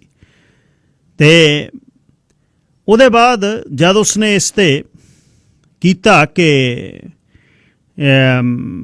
ਬਈ ਨਹੀਂ, ਇਹ ਵੀ ਮੇਰਾ ਵਿਆਹ ਨੂੰ ਰੱਦ ਕਰੋ, ਤਾਂ ਥਲੜੀ ਕੋਰਟ ਨੇ ਉਹ ਗੱਲ ਨਾ ਮੰਨੀ। ਪਰ ਜਦ ਕੋਰਟ ਆਫ ਅਪੀਲ ਦੇ ਵਿੱਚ ਉਹ ਚਲੇ ਗਏ ਤਾਂ BC ਕੋਰਟ ਨੇ ਅਪੀਲ ਨੇ ਕਿਹਾ ਵੀ honest and sincerely held religious beliefs ਨੇ। ਕੁੜੀ ਨੇ ਉਹਦੇ ਵਿੱਚ ਇਹ ਗੱਲ ਕੀਤੀ ਵੀ ਸਾਡਾ ਵਿਆਹ ਜਿਹੜਾ ਧਾਰਮਿਕ ਸਾਡੀਆਂ ਰਹੁ ਰੀਤਾਂ ਨਾਲ ਨਹੀਂ ਹੋਇਆ, ਜਾਂ ਧਾਰਮਿਕ ਰਹੁ ਰੀਤਾਂ ਨਾਲ ਨਹੀਂ ਹੋਇਆ ਤਾਂ ਇਹ ਜਿਹੜਾ ਅਸੀਂ ਸਰੀਰਕ ਸੰਬੰਧ ਨਹੀਂ ਕੋਈ ਕੀਤਾ, ਤੇ ਵਿਆਹ ਦਾ ਨੂੰ ਜਿਹੜਾ ਮੰਨਿਆ ਹੀ ਤਾਂ ਜਾਂਦਾ ਜੇ ਸਰੀਰਕ ਤੁਹਾਡੇ ਸੰਬੰਧ ਹੋਣ। ਪ੍ਰੋਵਿੰਸ਼ੀਅਲ ਟਾਪ ਕੋਰਟ ਨੇ ਪਿਛਲੇ ਵੀਕ ਇਹ ਵਿਆਹ ਜਿਹੜਾ ਰੱਦ ਕਰ ਦਿੱਤਾ, ਤੇ ਬੇਸ ਇਹ ਸੀ ਕਿ ਇੱਕ ਸਿੱਖ ਜੋੜਾ ਜਿਸ ਨੇ ਵਿਆਹ ਕਰਵਾਇਆ ਸੀ, ਉਸ ਤੋਂ ਬਾਅਦ ਇਕੱਠੇ ਉਹ ਕਦੇ ਸੁੱਤੇ ਨਹੀਂ, ਤੇ ਰਿਲੀਜੀਅਸ ਸੈਰੇਮਨੀ ਹਲੇ ਹੋਈ ਨਹੀਂ, ਮੁੰਡਾ ਡਿਪਰੈਸ਼ਨ ਚਲੇ ਗਿਆ, ਕੁੜੀ ਮੂਵ ਹੋ ਗਈ, ਤੇ ਇਸ ਬੇਸ ਤੇ ਇਹ ਜਿਹੜੀਆਂ ਵਿਆਹ ਨੇ ਜਿਹੜੇ ਉਹ ਰੱਦ ਹੋ ਸਕਦੇ ਨੇ, ਜਾਂ ਫਿਜ਼ੀਕਲੀ ਇਨਏਬਿਲਿਟੀ ਵੀ ਹੋ ਜਾਏ, ਤੇ ਨਾਲ ਸਾਈਕੋਲੋਜੀਕਲ ਇਨਕੈਪੈਸਿਟੀ ਵੀ ਹੋਵੇ, ਇਹ ਵੀ ਬੇਸ ਆ। ਡਿਪਰੈਸ਼ਨ ਵਗੈਰਾ 'ਚ ਬੰਦਾ ਚਲੇ ਜਾਵੇ ਤੇ ਇੱਕ ਜਣਾ ਉਹਨਾਂ 'ਚੋਂ ਕਹੇ ਵੀ ਨਾ ਤਾਂ ਫਿਜ਼ੀਕਲੀ ਸਹੀ ਹੈ ਤੇ ਉਸ ਤੋਂ ਬਾਅਦ ਦਿਮਾਗੀ ਤੌਰ ਤੇ ਵੀ ਇਹ ਸੰਤੁਲਨ ਨਹੀਂ ਇਹਦਾ ਠੀਕ, ਸੋ ਇਹ ਮੇਰਾ ਵਿਆਹ ਰੱਦ ਕਰੋ। ਨਹੀਂ, ਜਿਹੜਾ ਡਿਵੋਰਸ ਵਾਲਾ ਬੜਾ ਲੰਮਾ ਪ੍ਰੋਸੀਜਰ ਆ, ਤੁਹਾਨੂੰ ਪਤਾ ਹੈ। ਸੋ ਇਹ ਕੇਸ ਜਿਹੜਾ ਇੱਕ ਨਵਾਂ ਪ੍ਰੈਸੀਡੈਂਟ ਸੈੱਟ ਹੋ ਗਿਆ। ਲੋਅਰ ਕੋਰਟ ਨੇ ਉਸ ਨੂੰ ਮੰਨਿਆ ਨਾ, ਸੁਪਰੀਮ ਕੋਰਟ ਆਫ ਅਪੀਲ ਨੇ ਉਹ ਗੱਲ ਮੰਨਤੀ ਤੇ ਜੱਜ ਤੇ ਇਸ ਗੱਲ ਨੂੰ ਉਸਨੇ ਮੰਨ ਲਿਆ ਕਿ ਹਾਂ ਕੁੜੀ ਬਿਲਕੁਲ ਠੀਕ ਕਹਿੰਦੀ ਹੈ ਤੇ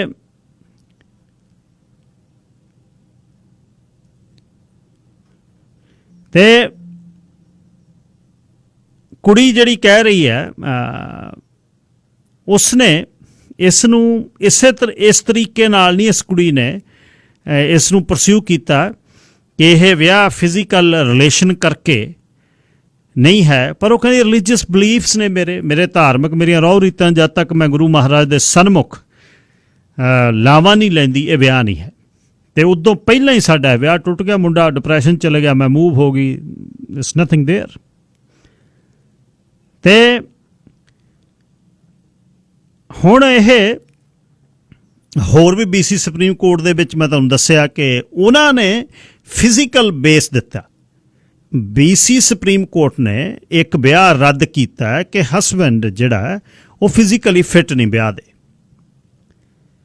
ਅੱਛਾ, ਇਸ ਕੁੜੀ ਨੇ ਇਸ ਨੂੰ ਫਿਜ਼ੀਕਲੀ ਨਹੀਂ ਗੱਲ ਚੈਲੰਜ ਕੀਤੀ, ਇਹਨੇ ਰਿਲੀਜੀਅਸ ਬਲੀਫਸ ਤੇ ਇਸ ਨੂੰ ਚੈਲੰਜ ਕੀਤਾ। 604 204 0600 ਪਰਿਭਾਸ਼ਾ ਕੀ ਹੋ ਰਹੀਆਂ ਨੇ ਵਿਆਹ ਦੀਆਂ, ਕਿੱਧਰ ਨੂੰ ਕਹਾਣੀ ਚੱਲ ਰਹੀ ਹੈ। ਹੁਣ ਇਹਦੇ ਵਿੱਚ ਤੁਸੀਂ, ਹੁਣ ਮੈਨੂੰ ਨਹੀਂ ਇਹਦੇ ਵਿੱਚ ਪਤਾ ਵੀ ਉਹਦਾ ਕੀ, ਜਿਹੜਾ ਕੋਰਟ ਮੈਰਿਜ ਕਰਾਉਣੀ ਸੀ ਉਹਦਾ ਬੇਸ ਕੀ ਸੀ। ਜੇ ਕੁੜੀ ਦਾ ਰਿਲੀਜੀਅਸ ਬਲੀਫਸ ਇੰਨੇ ਭਾਰੀ ਸੀ ਫਿਰ ਤਾਂ ਵਿਆਹ ਹੀ ਗੁਰਦੁਆਰੇ ਹੋਣਾ ਚਾਹੀਦਾ ਸੀ, ਪਰ ਕੁੜੀ ਨੇ ਸਿਵਲ ਸੈਰੇਮਨੀ ਕਰਾ ਲਈ, ਇਕੱਠੇ ਰਹਿਣ ਲੱਗ ਗਏ, ਇਕੱਠੇ ਰਹਿਣ ਕਰਕੇ ਮੁੰਡਾ ਡਿਪਰੈਸ਼ਨ ਚਲੇ ਗਿਆ, ਕਿਸੇ ਕਾਰਨ ਉਹ ਮੂਵ ਹੋ ਗਈ। ਕਿਤੇ ਇਹਨਾਂ ਕੋਰਟਸ ਦੇ ਵਿੱਚ ਹੀ, ਇਸ ਖੁੱਲ੍ਹੀ ਸੁਸਾਇਟੀ ਦੇ ਵਿੱਚ ਘਰ ਵਾਲੀ ਜਾਂ ਘਰ ਵਾਲਾ ਚੈਲੰਜ ਕਰ ਦਿੰਦੇ ਆ ਵੀ ਮੇਰੀ ਘਰ ਵਾਲੀ ਨੇ ਕੀ, ਘਰ ਵਾਲੇ ਨੂੰ ਚੈਲੰਜ ਹੋ ਜਾਂਦਾ ਵੀ ਫਿਜ਼ੀਕਲੀ ਫਿੱਟ ਨਹੀਂ ਹੈ ਇਹ, ਤਾਂ ਮੈਂ ਇਹਦੇ ਨਾਲ ਰਹਿ ਨਹੀਂ ਸਕਦੀ। ਡਾਕਟਰੀ ਰਿਪੋਰਟਾਂ ਨਾਲ ਨੇ ਇਹ ਵੀ ਕੇਸ BC ਸੁਪਰੀਮ ਕੋਰਟ ਚੱਲਿਆ, ਵਿਆਹ ਖਾਰਜ ਹੋ ਗਿਆ। ਉਹ ਚੱਕਰਾਂ ਦੇ ਵਿੱਚੋਂ ਜੀ, ਉਹ 1 ਸਾਲ ਦੀ ਸੈਪਰੇਸ਼ਨ ਜੀ, ਤੇ ਫਿਰ ਮੈਂ ਭੇਜੂ ਪੇਪਰ, ਉਹ ਭੇਜੂ ਪੇਪਰ। ਹੁਣ ਇਹ ਪ੍ਰੈਸੀਡੈਂਟ ਸੈੱਟ ਹੋਣਗੇ, ਇਹ ਜਿਹੜੀਆਂ ਚੀਜ਼ਾਂ ਨੇ। ਅੱਛਾ, ਫਿਰ ਉਹ ਬੜਾ ਚੱਕਰ ਹੈ, 5-5 ਸਾਲ ਘੜੀਸਾ ਇੱਕ ਦੂਜੇ ਦਾ, ਫਿਰ ਜਾਇਦਾਦਾਂ ਵੰਡਣ ਦੇ ਰੌਲੇ। ਪਰ ਇਹਦੇ 'ਚ ਤੇ ਹੁਣ ਅਲੱਗ ਜਿਹੜੀ ਇਸ PK ਤੇ GS, ਹੁਣ PK ਵਰਸਸ GS ਇਹ ਪ੍ਰੈਸੀਡੈਂਟ ਬਣਨਾ। ਰੀਜ਼ਨ ਜਿਹੜੇ ਨੇ, ਟ੍ਰੈਡੀਸ਼ਨਲ ਵਿਆਹ, ਉਹ ਕਹਿੰਦਾ ਫਿਜ਼ੀਕਲੀ ਵਾਲੀ ਮੈਂ ਇਹ 'ਚ ਕੇਸ ਨਹੀਂ, ਕਿਤੇ ਫਿਜ਼ੀਕਲ ਬੇਸ ਹੈ। ਸੁਪਰੀਮ ਕੋਰਟ BC 'ਚ ਕੋਰਟ ਆਫ ਅਪੀਲ ਦੇ ਵਿੱਚ ਜੱਜ ਵੈਂਡੀ ਬੈਕਰ ਨੇ ਕਿਹਾ, ਉਹ ਕਹਿੰਦਾ ਜਿਹੜੀ ਉਹ ਕਹਿੰਦੀ ਵੀ ਉਹਨਾਂ ਨੇ ਇਕੱਠੇ ਰਹਿਣਾ ਸ਼ੁਰੂ ਕਰਤਾ, ਦੇ ਵਿਸ਼ ਟੂ ਲਿਵ ਟੂਗੈਦਰ, ਪਰ ਜਿਹੜੀ ਉਹਨਾਂ ਦੀ ਕਲਚਰਲ ਨੋਰਮਸ ਨੇ ਉਹਦੇ ਹਿਸਾਬ ਨਾਲ ਉਹ ਇਕੱਠੇ ਨਹੀਂ ਰਹਿ ਸਕਦੇ ਜਦ ਤੱਕ ਸੈਰੇਮਨੀ ਨਹੀਂ ਹੁੰਦੀ ਵਿਆਹ ਦੀ। ਸਿਵਲ ਸੈਰੇਮਨੀ ਜਿਹੜੀ ਆ, ਤੇ ਉਹ ਹੈਰਾਨੀ ਆ, ਤੇ ਜਿਹੜੀ ਸਿਵਲ ਸੈਰੇਮਨੀ ਆ ਉਹ ਉਹਨਾਂ ਦੇ ਵਿਆਹ ਨੂੰ ਪ੍ਰਵਾਨਿਤ ਨਹੀਂ ਕਰ ਸਕਦੀ। ਤੇ ਉਹਦੇ ਬਾਅਦ ਸਿਵਲ ਸੈਰੇਮਨੀ ਤੋਂ ਬਾਅਦ ਜੇ ਉਹਨਾਂ ਦਾ ਸਰੀਰਕ ਸੰਬੰਧ ਨਹੀਂ ਹੈ ਉਹਨਾਂ ਦੇ ਧਰਮ ਦੇ ਹਿਸਾਬ ਨਾਲ, ਜਿਹੜਾ ਉਹਨਾਂ ਟ੍ਰੈਡੀਸ਼ਨਲ ਸਿੱਖ ਗੁਰਦੁਆਰਾ ਸੈਰੇਮਨੀ ਆ, ਤੇ ਇਹਦੇ ਕਰਕੇ ਉਹਨਾਂ ਨੇ ਵਿਆਹ ਦੀ ਉਹ ਲਾਈਨ ਸਰੀਰਕ ਅਲੰਘੀ ਨਹੀਂ, ਇਹਦੇ ਲਈ ਮੈਂ ਇਸ ਨੂੰ ਮੰਨਦੀ ਹਾਂ ਵੀ ਇਹ ਵਿਆਹ ਹੀ ਨਹੀਂ। ਤੇ ਫਿਰ ਅਦਾਲਤਾਂ ਦੇ ਵਿਆਹ ਕਾਹਦੇ ਨੇ? ਉਹ ਸਿਵਲ ਸੈਰੇਮਨੀ ਹੈ। ਇਹਦਾ ਮਤਲਬ ਜਿੱਥੇ ਜਿਹਦਾ ਟੀਚਾ ਸਹੀ ਹੈ, ਕਿਤੇ ਇਸਤਰੀ ਇਹ ਕਹਿ ਰਹੀ ਹੈ ਵੀ ਮੇਰਾ ਘਰ ਵਾਲਾ ਫਿਜ਼ੀਕਲੀ ਫਿੱਟ ਨਹੀਂ, ਮੇਰਾ ਵਿਆਹ ਨਹੀਂ ਹੈ, ਦੂਜੀ ਜਗ੍ਹਾ ਉਹ ਕਹਿੰਦੀ ਨਾ ਫਿਜ਼ੀਕਲੀ ਇਹਨੂੰ ਕੋਈ ਇਸ਼ੂ ਨਹੀਂ ਸੀ ਵੀ ਮੈਂ ਕੋਰਟ ਦੀ ਮੈਰਿਜ ਕਰਾ ਲਈ, ਇਕੱਠੇ ਰਹਿਣ ਲੱਗ ਗਏ, ਪਰ ਮੈਂ ਇਹਨੂੰ ਕਿਹਾ ਵੀ ਜਦ ਤੱਕ ਲਾਵਾਂ ਨਹੀਂ ਹੁੰਦੀਆਂ ਇਹ ਵਿਆਹ ਨਹੀਂ। ਸੋ ਲਾਵਾਂ ਸਾਡੀਆਂ ਹੋਈਆਂ ਨਹੀਂ, ਸਾਡੀ ਟ੍ਰੈਡੀਸ਼ਨਲ ਇਹ ਗੱਲ ਨਹੀਂ ਹੋਈ, ਤੇ ਉਹਦੇ ਬਾਅਦ ਇਹਦੇ 'ਚ ਕੋਈ ਫਿਜ਼ੀਕਲੀ ਵਾਲਾ ਇਸ਼ੂ ਨਹੀਂ ਹੈ। ਹੁਣ ਇਹ ਬੜੀ ਫਾਈਨ ਲਾਈਨ ਆ ਦੋਨੇ ਕੇਸਾਂ ਦੇ ਵਿੱਚ। ਤੇ ਜੱਜ ਕਹਿੰਦੀ ਹੈ they wish to live together but in accordance with their cultural norms could not do that without a ceremony, hence the civil ceremony ਮਤਲਬ ਜਿਹੜੀ ਹੈ but once living together they could not consummate the marriage in accordance with the religion until they had undergone the traditional Sikh Gurdwara ceremony। so ਵਿਆਹ ਨੂੰ ਜਿਹੜਾ ਸ਼ਬਦ ਇਹ ਕੰਸਮੇਟ ਹੈ, ਇਹ ਹੈ ਫਿਜ਼ੀਕਲ ਰਿਲੇਸ਼ਨ ਦਾ। ਕਮਾਲ ਦੇ ਕੇਸ ਆਉਣ ਲੱਗ ਗਏ। 604 204 0600 ਤੁਸੀਂ ਕੀ ਸੋਚਦੇ ਹੋ? Manveer Singh Grewal, line number 1। ਸਤਿ ਸ਼੍ਰੀ ਅਕਾਲ ਬਾਈ ਜੀ। ਸਤਿ ਸ਼੍ਰੀ ਅਕਾਲ ਜੀ। ਹਾਂਜੀ, ਮੈਂ ਇਹਦੇ ਵਿੱਚ ਦੀ ਦੋਨਾਂ ਦੇ ਵਿੱਚ ਦੀ ਲੰਘ ਕੇ ਗਿਆ ਹੋਇਆ, ਕਿਉਂਕਿ ਪਹਿਲਾਂ ਮੈਂ ਤੇ ਵਾਈਫ ਅਸੀਂ ਜਦੋਂ ਕੋਈ ਪੇਪਰ ਵਰਕ ਵਾਸਤੇ ਸਾਨੂੰ ਸਿਵਲ ਸੈਰੇਮਨੀ ਕਰਾਉਣੀ ਪਈ ਸੀ। ਅੱਛਾ। ਤੇ ਅਸੀਂ ਉਹ ਤੋਂ ਬਾਅਦ ਵੀ ਅਸੀਂ 5-6 ਸਾਲ ਜਾਨੀ ਇਕੱਠੇ ਰਹੇ ਆ ਨਾ, ਕਿਉਂਕਿ ਆਪਣਾ ਹੁੰਦਾ ਵੀ ਆਪਾਂ ਜਿਨ੍ਹਾਂ ਦਾ ਵਿਆਹ ਖਾਧਾ ਆਪਾਂ ਉਹਨਾਂ ਨੂੰ ਖਿਲਾਉਣਾ ਵੀ ਹੈ ਨਾ, ਆਪਣੇ ਥੋੜਾ ਜਿਹਾ ਇਹ ਵੀ ਚੱਲਦਾ ਘਰਦਿਆਂ ਦਾ। ਮੈਂ ਤਾਂ ਹੱਕ 'ਚ ਹੈ ਨਹੀਂ ਸੀ ਇਹਦੇ ਵਿਆਹ ਦੇ ਵੀ ਆਪਾਂ ਜਾ ਕੇ ਵੱਡੇ ਕੋਈ ਗ੍ਰੈਂਡ ਪਾਰਟੀ ਹੋਵੇ, ਕਿਉਂਕਿ ਥੋੜਾ ਜਿਹਾ ਸਮਝਿਆ ਵੀ ਇੰਨਾ ਖਰਚਾ ਹੁੰਦਾ, ਚਲੋ ਕਰ ਲਿਆ ਨਾ। ਅਲਟੀਮੇਟਲੀ ਉਹ ਸਿਵਲ ਸੈਰੇਮਨੀ ਇੱਕ ਤਰ੍ਹਾਂ ਦਾ ਇੱਕ ਆਪਾਂ ਨੂੰ ਬੈਨੀਫਿਸ਼ੀਅਲ ਆ ਵੀ ਤੁਸੀਂ ਜੇ ਉਸ ਟਾਈਮ ਤੁਹਾਡੇ ਕੋਲ ਤੁਹਾਡਾ ਹੱਥ ਨਹੀਂ ਪੈਂਦਾ ਇੰਨਾ ਵੱਡਾ ਵਿਆਹ ਕਰਨ ਨੂੰ, ਜਾਂ ਤੁਹਾਡੇ ਪੇਰੈਂਟਸ ਨਹੀਂ ਆ ਸਕਦੇ ਜਾਂ ਉਹ ਇਨਵੋਲਵ ਨਹੀਂ ਹੋ ਸਕਦੇ, ਉਨੀ ਦੇਰ ਤੁਸੀਂ ਇੱਕ ਤੁਹਾਡੇ ਕੋਲ ਡਾਕੂਮੈਂਟ ਆ। ਕਿਉਂਕਿ ਆਪਣੇ ਕਲਚਰ ਦੇ ਵਿੱਚ ਏਦਾਂ ਹੁੰਦਾ ਵੀ ਜਦ ਤੁਸੀਂ ਮੇਲ ਤੇ ਫੀਮੇਲ ਤੁਸੀਂ ਇਕੱਠੇ ਹੋ ਨਾ, ਤੁਹਾਡੇ ਜਿਹੜੀ ਲੇਡੀਜ਼ ਨੇ ਜਾਂ ਗਰਲਸ ਨੇ ਉਹਨਾਂ ਦੇ ਪੇਰੈਂਟਸ ਨੂੰ ਇੱਕ ਪ੍ਰੂਫ ਚਾਹੀਦਾ ਹੁੰਦਾ ਵੀ ਹਾਂ ਵੀ ਮੁੰਡਾ ਮੁੜ ਕੇ ਛੱਡ ਨਹੀਂ ਦਊਗਾ ਨਾ 2 ਸਾਲਾਂ ਬਾਅਦ ਜਾਂ 3 ਸਾਲਾਂ ਬਾਅਦ। ਜਦ ਕਿ ਵਿਆਹ ਦਾ ਤਾਂ ਇਹ ਆ ਵੀ ਵਿਆਹ ਤਾਂ ਜਦੋਂ ਚਾਹੇ ਨੋਟ ਈਵਨ ਸਿਵਲ ਸੈਰੇਮਨੀ, ਵਿਆਹ ਤਾਂ ਜਦੋਂ ਬੰਦੇ ਨੇ ਮੰਨ ਲਿਆ ਤਾਂ ਹੋ ਗਿਆ। ਕਿਉਂਕਿ ਅਸੀਂ 6 ਜਾਂ 7 ਸਾਲ ਅਸੀਂ ਇਕੱਠੇ ਰਹੇ ਹਾਂ ਬਿਨਾਂ ਵਿਆਹ ਤੋਂ, ਹਨਾ।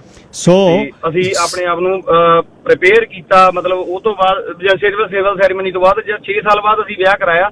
ਪਰ ਅਸੀਂ ਜਦੋਂ ਸਾਡੀ ਸਿਵਲ ਸੈਰੇਮਨੀ ਵੀ ਨਹੀਂ ਹੋਈ ਸੀ, ਅਸੀਂ ਉਦੋਂ ਹੀ ਮੰਨ ਚੁੱਕੇ ਸੀ ਵੀ ਵਿਆਹ ਹੋਇਆ ਹੀ ਹੋਇਆ ਇੱਕ ਤਰ੍ਹਾਂ ਦਾ। ਅੱਛਾ ਮਨਵੀਰ, ਹੁਣ ਇਸ ਕੇਸ ਦੇ ਵਿੱਚ ਕੁੜੀ ਕਹਿੰਦੀ ਸਿਵਲ ਸੈਰੇਮਨੀ ਹੋ ਗਈ ਪਰ ਅਸੀਂ ਕੰਸਮੇਟ ਦਾ ਮੈਰਿਜ ਜਿਹੜਾ ਸੈਕਸ਼ੂਅਲੀ ਇਨਵੋਲਵ ਹੋਣਾ, ਉਹ ਕਹਿੰਦੀ ਹੋਈ ਨਹੀਂ। ਮੈਂ ਤਾਂ ਹੋਈ ਨਹੀਂ, ਕਿਉਂਕਿ ਅਸੀਂ ਕਿਹਾ ਵੀ ਗੁਰਦੁਆਰੇ ਦੇ ਵਿਆਹ ਤੋਂ ਬਾਅਦ ਨਹੀਂ ਹੋਣਾ, ਵੀ ਅਸੀਂ ਇਕੱਠੇ ਰਹਿਣ ਲਈ in order to help each other. ਦੋਨੇ ਸਟੂਡੈਂਟ ਸੀ, ਮੈਂ ਮੰਨ ਸਕਦਾ ਇੱਕ ਰੂਮ ਸ਼ੇਅਰ ਕਰ ਲਓ, ਖਰਚਾ ਘੱਟ ਹੋਏਗਾ, ਇੱਕ ਦੂਜੇ ਦਾ ਖਿਆਲ ਰੱਖਾਂਗੇ, ਪਰ ਅਸਲ ਵਿਆਹ ਗੁਰਦੁਆਰਾ ਸਾਹਿਬ ਤੋਂ ਬਾਅਦ ਹੋਣਾ। ਉਸਨੇ ਉਸ ਬੇਸ ਤੇ ਇਹ ਜਿਹੜੀ ਵਿਆਹ ਉਸ ਨੂੰ ਰੱਦ ਕਰਵਾ ਲਿਆ ਜੀ। ਹਾਂਜੀ, ਇਹ ਸਿਸਟਮ ਮੇਰੇ ਹਿਸਾਬ ਨਾਲ ਜੇ ਕੁਝ ਵੀ ਕਿਤੇ ਵੀ ਲੂਪ ਹੋਲ ਆਪਾਂ ਨੂੰ ਲੱਭਦਾ ਨਾ, ਆਪਾਂ ਉਹਨੂੰ ਅਬਿਊਜ਼ ਕਰਨ ਲੱਗ ਜਾਂਦੇ ਆ। ਹੁਣ ਚਲੋ ਇਹ ਮੇਬੀ ਇਹ ਉਹਨਾਂ ਨੇ ਬਹੁਤ ਰਾਈਟ ਡਿਸੀਜਨ ਵੀ ਲਿਆ ਹੋਵੇ ਆਪਣੇ ਵਾਸਤੇ, ਤੁਸੀਂ 2 ਜ਼ਿੰਦਗੀਆਂ ਖਰਾਬ ਕਰੋ, ਉਹਦੇ ਨਾਲੋਂ ਵਧੀਆ ਵੀ ਤੁਸੀਂ ਹੁਣ ਹਜੇ ਮੌਕਾ ਹੈਗਾ, ਕਿਉਂਕਿ ਯੰਗ ਏਜ ਹੋਣੀ ਹੈ ਦੋਨਾਂ ਦੀ, 2-3 ਸਾਲ ਪਹਿਲਾਂ ਵਿਆਹ ਹੋਇਆ ਤਾਂ ਦੋਨੇ ਆਪਣੇ ਪਾਰਸ਼ਲ ਵੇਜ਼ ਜਾ ਸਕਦੇ ਨੇ, ਹਨਾ। ਪਰ ਜੇ ਤੁਸੀਂ ਵਿਆਹ ਦਾ ਤਾਂ ਜੇ ਤੁਸੀਂ ਮੰਨ ਲਿਆ ਨਾ, ਵਿਆਹ ਤਾਂ ਤੁਹਾਨੂੰ ਮੋਰ ਦੈਨ ਫਿਜ਼ੀਕਲ ਤੁਹਾਨੂੰ ਮੈਂਟਲੀ ਵਿਆਹ 'ਚ ਇਨਵੋਲਵ ਹੋਣਾ ਪੈਂਦਾ। ਕਿਉਂਕਿ ਆਪਣੇ ਜਦੋਂ ਵਿਆਹ ਹੁੰਦਾ ਉਦੋਂ ਯੰਗ ਏਜ ਹੀ ਹੁੰਦੇ ਆ ਸਾਰਿਆਂ ਦੀ, ਤੇ ਗ੍ਰੈਜੂਅਲੀ ਆਪਣੀਆਂ ਲੜਾਈਆਂ ਜਾਂ ਆਪਣੇ ਮਸਲੇ ਘਟਦੇ ਨੇ, ਕਿਉਂਕਿ ਆਪਾਂ ਐਡਜਸਟ ਹੋਣ ਲੱਗ ਜਾਂਦੇ ਆ। ਜਾਂ ਤੁਸੀਂ ਉਹ ਐਡਜਸਟਮੈਂਟ ਨੂੰ ਕੰਪਰੋਮਾਈਜ਼ ਮੰਨਣ ਲੱਗ ਜਾਂਦੇ ਹੋ ਨਾ, ਤਾਂ ਉਹਦੇ ਤੁਹਾਨੂੰ ਮੈਂਟਲੀ ਪ੍ਰੈਸ਼ਰ ਆਉਣਾ ਹੀ ਆਉਣਾ, ਡਿਪਰੈਸ਼ਨ ਵਗੈਰਾ ਇੱਥੋਂ ਹੀ ਉਲਝਦੇ ਨੇ ਜਦ ਤੁਹਾਨੂੰ ਐਡਜਸਟਮੈਂਟ ਕੰਪਰੋਮਾਈਜ਼ ਲੱਗਣ ਲੱਗ ਜਾਂਦਾ, ਈਗੋ ਇਨਵੋਲਵ ਹੋ ਜਾਂਦੀ ਆ ਜਾਂ ਇਦਾਂ ਦੀਆਂ ਚੀਜ਼ਾਂ ਹੋ ਜਾਂਦੀਆਂ ਨੇ। ਮੈਂ ਆਪਣੇ ਪਰਸਨਲੀ ਚਲੋ ਦੱਸ ਰਿਹਾ, ਨਹੀਂ ਕੋਈ ਨਾ, ਬਹੁਤ ਵੱਡਾ ਜਿਗਰਾ ਗੱਲ ਦੱਸਣੀ। ਯੈਸ, ਅਸੀਂ ਈਵਨ ਕਹਿੰਦੇ ਹੁੰਦੇ ਨੇ ਵੀ ਕਈ ਵਾਰ ਤਾਂ ਵੀ ਇੰਨਾ ਕੁ ਉਹ ਯੰਗ ਸੀ, ਕਈ ਵਾਰ ਟੀਚੀ ਵੀ ਮਾਰਨੇ ਵੀ ਨਹੀਂ ਬਸ ਮੈਂ ਚੱਲਿਆ ਬਈ, ਮੈਂ ਤਾਂ ਹੁਣ ਬਸ ਉਹ ਆਪਣਾ ਡਨ ਆ, ਹਨਾ। ਪਰ ਉਹ ਤੋਂ ਬਾਅਦ ਗ੍ਰੈਜੂਅਲੀ ਜਿਵੇਂ ਆਪਣੀ ਐਡਜਸਟਮੈਂਟ ਹੁੰਦੀ ਆ, ਆਪਣਾ ਥੋੜਾ ਜਿਹਾ ਦਿਮਾਗ ਵੱਧਦਾ, ਜ਼ਿੰਮੇਵਾਰੀਆਂ ਪੈਂਦੀਆਂ ਨੇ, ਰਿਸਪੌਂਸਿਬਲ ਫੈਕਟਰ ਵਿੱਚ ਇਨਵੋਲਵ ਹੋ ਜਾਂਦਾ, ਤੇ ਉਹਦੇ ਨਾਲ ਆਪਣੀ ਮੈਰਿਜ ਸਕਸੈਸਫੁਲ ਹੋਣ ਲੱਗਦੀ। ਕਿਉਂਕਿ ਮੈਰਿਜ ਪਹਿਲੇ 10 ਸਾਲ ਸਕਸੈਸਫੁਲ ਆਪਾਂ ਉਹਨੂੰ ਮੰਨ ਹੀ ਨਹੀਂ ਸਕਦੇ, ਕਿਉਂਕਿ ਆਪਾਂ ਇੱਕ ਦੂਜੇ ਦੇ ਅਕੋਰਡਿੰਗ ਢਲ ਰਹੇ ਹੁੰਦੇ ਆ। ਬਹੁਤ ਵੱਡੀ ਗੱਲ। ਤੁਸੀਂ ਉਹਨਾਂ ਨੂੰ 6 ਸਾਲ ਪਹਿਲਾਂ ਜਾਣਦੇ ਹੋ, 10 ਸਾਲ ਪਹਿਲਾਂ ਜਾਣਦੇ ਹੋ, ਜਾਂ ਤੁਹਾਡੀ ਅਰੇਂਜ ਮੈਰਿਜ ਵੀ ਹੋਈ ਆ, ਤੁਹਾਨੂੰ 10 ਸਾਲ ਤੁਹਾਨੂੰ ਪਤਾ ਹੀ ਲੱਗਦਾ, ਕਈ ਚੀਜ਼ਾਂ ਦਾ 10 ਸਾਲ ਤੋਂ ਬਾਅਦ ਵੀ ਪਤਾ ਲੱਗਦੀਆਂ ਨੇ ਵੀ ਏਦਾਂ ਵੀ ਇਹ ਗੱਲ ਹੈਗੀ ਆ, ਤੁਹਾਡੇ ਹੈਬਿਟਸ ਦੇ ਅਕੋਰਡਿੰਗਲੀ ਚੇਂਜ ਕਰਨਾ ਪੈਣਾ। ਇਹ ਗੱਲ ਹੈ ਨਹੀਂ ਵੀ ਤੁਸੀਂ ਆਪਣੇ ਈਗੋ ਰੱਖ ਕੇ ਰੱਖੋ ਵੀ ਨਹੀਂ ਮੈਂ ਤਾਂ ਵਿਆਹ ਤੋਂ ਪਹਿਲਾਂ ਏਦਾਂ ਸੀ, ਮੈਂ ਹੁਣ ਏਦਾਂ ਹੀ ਰਹਿਣਾ। ਤੁਹਾਨੂੰ ਬਰਾਬਰ ਜ਼ਿੰਮੇਵਾਰੀਆਂ ਚੱਕਣੀਆਂ ਚਾਹੀਦੀਆਂ ਨੇ। ਹੁਣ ਅਸੀਂ ਇੰਨਾ ਕੁ ਮਤਲਬ ਇੱਕ ਤਰ੍ਹਾਂ ਦਾ ਮੈਂ ਆਪਣਾ ਇੰਨਾ ਖੁਸ਼ ਹਾਂ ਵੀ ਮਤਲਬ ਅਸੀਂ ਇੱਕ ਤਰ੍ਹਾਂ ਦਾ ਐਮਪਾਇਰ ਸੈੱਟ ਕਰਨ ਦੇ ਐਗਜ਼ਾਮਪਲ ਰੱਖਦੇ ਹਾਂ ਵੀ ਅਸੀਂ ਦੋਨੇ ਬਰਾਬਰ ਦੇ ਐਂਟਰਪ੍ਰੇਨਿਓਰ ਬਣਦੇ ਆ ਉਹ ਆ। ਅਸੀਂ ਦੋਨੇ ਘਰ ਦੇ ਕੰਮ ਵੀ ਬਰਾਬਰ ਕਰਦੇ ਹਾਂ। ਜੇ ਮੈਂ ਗਰੋਸਰੀ ਲਿਆਵਾਂ ਮੈਨੂੰ ਕਦੇ ਦੁੱਖ ਨਹੀਂ ਹੁੰਦਾ ਵੀ ਮੈਂ ਗਰੋਸਰੀ ਕਿਉਂ ਲੈਣ ਜਾਵਾਂ, ਇਹ ਤਾਂ ਲੇਡੀਜ਼ ਦਾ ਕੰਮ, ਮੈਂ ਲਾਂਡਰੀ ਕਰ ਦਿੰਦਾ, ਮੈਨੂੰ ਕੋਈ ਪਤਾ ਵੀ ਹਾਂ ਜੇ ਮੇਰੀ ਵਾਈਫ ਮੇਰੇ ਬਰਾਬਰ ਕਮਾ ਰਹੀ। Very good. ਅੱਛਾ, ਜ਼ਿਆਦਾਤਰ ਫਿਜ਼ੀਕਲ ਨਾਲੋਂ ਮੈਂਟਲ ਤੇ ਜ਼ਿਆਦਾ ਉਹ ਹੁੰਦਾ ਵੀ ਮੈਂਟਲ ਕਰਕੇ ਰੀਜ਼ਨਿੰਗ ਹੋ ਸਕਦੀ ਹੈ, ਪਰ ਮੇਰੇ ਖਿਆਲ 'ਚ ਫਿਜ਼ੀਕਲ ਦਾ ਤਾਂ ਫਿਰ ਥੋੜਾ ਜਿਹਾ ਮੈਨੂੰ ਇੱਥੇ ਥੋੜੀ ਜਿਹੀ ਘੁੰਡੀ ਜੀ ਲੱਗਦੀ ਹੈ ਵੀ ਫਿਜ਼ੀਕਲ ਦਾ। ਅੱਛਾ, ਇਹ ਜਿਹੜਾ ਮਨਵੀਰ ਤੁਸੀਂ ਇੱਥੇ ਹੀ ਇਕੱਠੇ ਹੋਏ, ਇੱਥੇ ਹੀ ਕਰਾਇਆ ਨਾ? ਹਾਂਜੀ, ਅਸੀਂ ਇੱਥੇ ਹੀ ਹੋਏ ਸੀ। ਅਸੀਂ ਪਹਿਲਾਂ 2 ਸਾਲ ਅਸੀਂ ਮਤਲਬ ਰਿਲੇਸ਼ਨ 'ਚ ਰਹੇ ਹਨਾ। ਉਹ ਤੋਂ ਬਾਅਦ ਅਸੀਂ, ਕਿਉਂਕਿ ਅਸਲ 'ਚ ਮੇਰੇ ਜਿਹੜੇ ਇਨ-ਲॉज ਨੇ ਉਹ ਹੈਗੇ ਨੇ ਇਟਲੀ ਦੇ ਵਿੱਚ, ਤੇ ਉਹਨਾਂ ਨੂੰ ਆਉਣ ਦਾ ਥੋੜਾ ਜਿਹਾ ਪੰਗਾ ਸੀ। ਤੇ ਪਲੱਸ ਇਹ ਸੀਗਾ ਉਹਨਾਂ ਨੂੰ ਇੱਕ ਉਹ ਚਾਹੀਦਾ ਸੀ ਡਾਕੂਮੈਂਟ ਵਗੈਰਾ ਵੀ। ਹਾਂਜੀ, ਕਿਉਂਕਿ ਮੈਂ ਟੋਟਲੀ ਅੰਡਰਸਟੈਂਡ ਕਰਦਾ ਵੀ ਜੇ ਕੁੜੀ ਨੂੰ ਥੋੜਾ ਜਿਹਾ ਆਪਣੇ ਪੇਰੈਂਟਸ, ਆਪਣੇ ਪਿਓ ਲਈ ਬਹੁਤ ਵੱਡੀ ਚੀਜ਼ ਆ ਵੀ ਉਹ ਆਪਣੀ ਸਿਕਿਉਰ ਕਰ ਰਿਹਾ ਆਪਣੀ ਕੁੜੀ ਦਾ ਫਿਊਚਰ ਸਿਕਿਉਰ ਕਰਨਾ ਮੇਰੇ ਹਿਸਾਬ ਨਾਲ ਬਿਲਕੁਲ ਸਹੀ ਸੀ। ਤਾਂ ਅਸੀਂ ਉਦੋਂ ਸਿਵਲ ਸੈਰੇਮਨੀ, ਜਦੋਂ ਆਪਣੇ ਰਿਸ਼ਤੇਦਾਰ ਸਾਡੇ ਮਾਮਾ ਜੀ ਹੁਣੀ ਇੱਧਰ ਸੀਗੇ, ਅਸੀਂ ਇਕੱਠੇ ਹੋ ਕੇ ਜਾਨੀ ਕਰ ਲਿਆ ਸੀਗਾ ਸਾਰਾ ਕੁਝ। Very good. ਪਰ ਉਹਦੇ 'ਚ ਉਦੋਂ ਮਤਲਬ ਇੱਕ ਤਰ੍ਹਾਂ ਉਹਨੂੰ ਡਾਕੂਮੈਂਟ ਮਿਲ ਗਿਆ ਸੀ। ਪਰ ਜਦੋਂ ਪਰ ਮੇਰਾ ਇਹ ਸੀਗਾ ਵੀ ਵਿਆਹ ਮੈਂ ਉਦੋਂ ਕਰਾਉਣਾ ਵੀ ਜਦੋਂ ਮੇਰੇ ਕੋਲ ਘਰ ਹੋਇਆ ਹਨਾ, ਵੀ ਮੈਂ ਮਤਲਬ ਉਹ ਤੋਂ ਪਹਿਲਾਂ ਮੇਰੇ ਖਰਚੇ ਮੈਂ ਕਿਤੇ ਹੋਰ ਪਾਉਣੇ ਸੀ। ਇੰਸਟੈਡ ਮੈਂ 70-80 ਹਜ਼ਾਰ ਡਾਲਰ ਕਿਤੇ ਹੋਰ ਫੂਕ ਦੇਵਾਂ, ਉਹਦੇ ਨਾਲੋਂ ਵਧੀਆ ਸੀ ਮੈਂ ਪਹਿਲਾਂ ਮੇਰੇ ਕੋਲ ਕੁਝ ਹੋਵੇ ਵੀ ਜਿੱਥੇ ਮੈਂ ਜੇ ਕੱਲ ਨੂੰ ਕੋਈ ਵਿਆਹ ਹੁੰਦਾ ਵੀ ਹੈ ਇੱਥੇ ਹੁੰਦਾ ਹੈ ਮੈਂ ਰੱਖ ਤਾਂ ਸਕਾਂ ਕਿਤੇ। ਮੈਂ ਬੇਸਮੈਂਟਾਂ 'ਚ ਇੱਕ ਪਾਸੇ ਰਹਿ ਰਿਹਾ, ਦੂਜੇ ਪਾਸੇ ਮੈਂ ਦੂਜਿਆਂ ਨੂੰ ਲੋਕਾਂ ਨੂੰ ਦਿਖਾ ਰਿਹਾ ਵੀ ਮੇਰੇ ਕੋਲ ਤਾਂ ਪੈਸੇ ਹੀ ਬਹੁਤ ਨੇ, ਮੈਂ ਵਿਆਹ ਕਰ ਰਿਹਾ। ਤੋ ਇਹ ਸਿਵਲ ਸੈਰੇਮਨੀ ਇੱਕ ਤੁਹਾਡੇ ਕੋਲ ਬੈਨੀਫਿਟ ਆ, ਬਿਲਕੁਲ ਬੈਨੀਫਿਟ ਕਰ ਲਓ, ਪਰ ਉਹਨੂੰ ਯੂਜ਼ ਕਰੋ। ਪਰ ਜੇ ਵਿਆਹ ਇਹ ਸਿਵਲ ਸੈਰੇਮਨੀ ਸਿਰਫ ਲੀਗਲ ਪ੍ਰੂਫ ਆ। ਸਿਵਲ ਸੈਰੇਮਨੀ ਤੁਹਾਨੂੰ ਇਹ ਨਹੀਂ ਕਹਿੰਦਾ ਵੀ ਤੁਸੀਂ ਹੁਣ ਇਕੱਠੇ ਹੀ ਰਹਿਣਾ, ਜਾਂ ਤੁਹਾਡਾ ਨਾਟ ਇਵਨ ਰਿਲੀਜੀਅਸ ਸੈਰੇਮਨੀ ਤੋਂ ਬਾਅਦ ਵੀ ਵਿਆਹ ਟੁੱਟਦੇ ਨੇ। ਰਿਲੀਜੀਅਸ ਸੈਰੇਮਨੀ ਵੀ ਹੈ ਨਹੀਂ, ਵਿਆਹ ਤਾਂ ਸਿਰਫ ਡਾਕੂਮੈਂਟ ਤੁਹਾਡੇ ਦਿਮਾਗ 'ਚ ਆ ਜਿਹੜਾ ਹੈਗਾ ਵੀ ਤੁਸੀਂ ਵੀ ਹਾਂ ਇੱਕ ਦੂਜੇ ਨੂੰ ਮੰਨ ਲਿਆ ਵੀ ਅਸੀਂ ਰਹਿਣਾ ਹੈ ਨਾ ਇਕੱਠੇ। ਬਿਲਕੁਲ, ਥੈਂਕ ਯੂ ਮਨਵੀਰ। ਜੇ ਉਹ ਮੰਨਣਾ ਹੀ ਨਹੀਂ ਹੈਗਾ ਫਿਰ ਤੁਸੀਂ ਰਿਲੀਜੀਅਸ ਵੀ ਕਰ ਲਓ, ਫਿਰ ਕੁਝ ਨਹੀਂ ਕਰ ਸਕਦਾ। ਧੱਕੇ ਨਾਲ ਵੀ ਰਹੀ ਚਲੋ, ਫਿਰ ਉਹਦਾ ਇੱਕ ਦੂਜੇ ਦੀ ਲਾਈਫ ਖਰਾਬ ਕਰਨ ਵਾਲਾ ਕੰਮ ਆ। ਵੀ ਮੁੜ ਕੇ ਕਹਿੰਦੇ ਹੁੰਦੇ ਨੇ ਵੀ ਬੰਦਾ, ਕਈ ਬੰਦੇ ਅਸੀਂ ਦੇਖੇ ਵੀ ਨੇ ਵੀ ਮੁੜ ਕੇ ਕਹਿੰਦੇ ਵੀ ਹੁਣ ਟਰੱਕ ਤੇ ਹੀ ਚੜਦੇ ਆ ਵੀ ਉਹ ਤਾਂ ਘਰ ਤਾਂ ਰਹਿ ਨਹੀਂ ਹੁੰਦਾ ਹਨਾ। Thank you Manveer. ਗੱਲਾਂ ਹੁੰਦੀਆਂ ਨੇ। ਹਾਂਜੀ, ਮਨਵੀਰ ਗਰੇਵਾਲ ਡੜਹੇੜੀ ਜਿਹੜਾ ਮੁੰਡਾ ਲਿਖਦਾ ਹੈ, ਬਹੁਤ ਸੋਹਣਾ ਤੇ ਬਹੁਤ ਵਧੀਆ ਗੱਲ ਹੈ, ਤੇ ਜਿਹਦੇ ਵਿੱਚ ਉਹਨਾਂ ਨੇ ਹੁਣ ਦੱਸੀ ਗੱਲ ਆ ਵੀ ਵਿਆਹ ਤਾਂ ਇੱਕ ਤੁਹਾਡੀ ਐਡਜਸਟਮੈਂਟ ਹੈ, ਉਹਨੂੰ ਰਿਲੀਜੀਅਸ ਜਾਂ ਸਿਵਲ ਸੈਰੇਮਨੀ ਕੀ ਇਸ ਨੂੰ ਰੋਕ ਸਕਦੀ ਹੈ ਰਹਿਣਾ, ਕੀ ਉਹ ਉਹਨੂੰ ਰੱਖਣ ਸਕਦੀ ਹੈ? ਪਰ ਜੱਜ ਨਵੇਂ ਪ੍ਰੈਸੀਡੈਂਟ ਸੈੱਟ ਕਰ ਰਹੇ ਨੇ। ਕਰਨ ਬਸਰਾਨ ਜੀ, ਲਾਈਨ ਨੰਬਰ 2।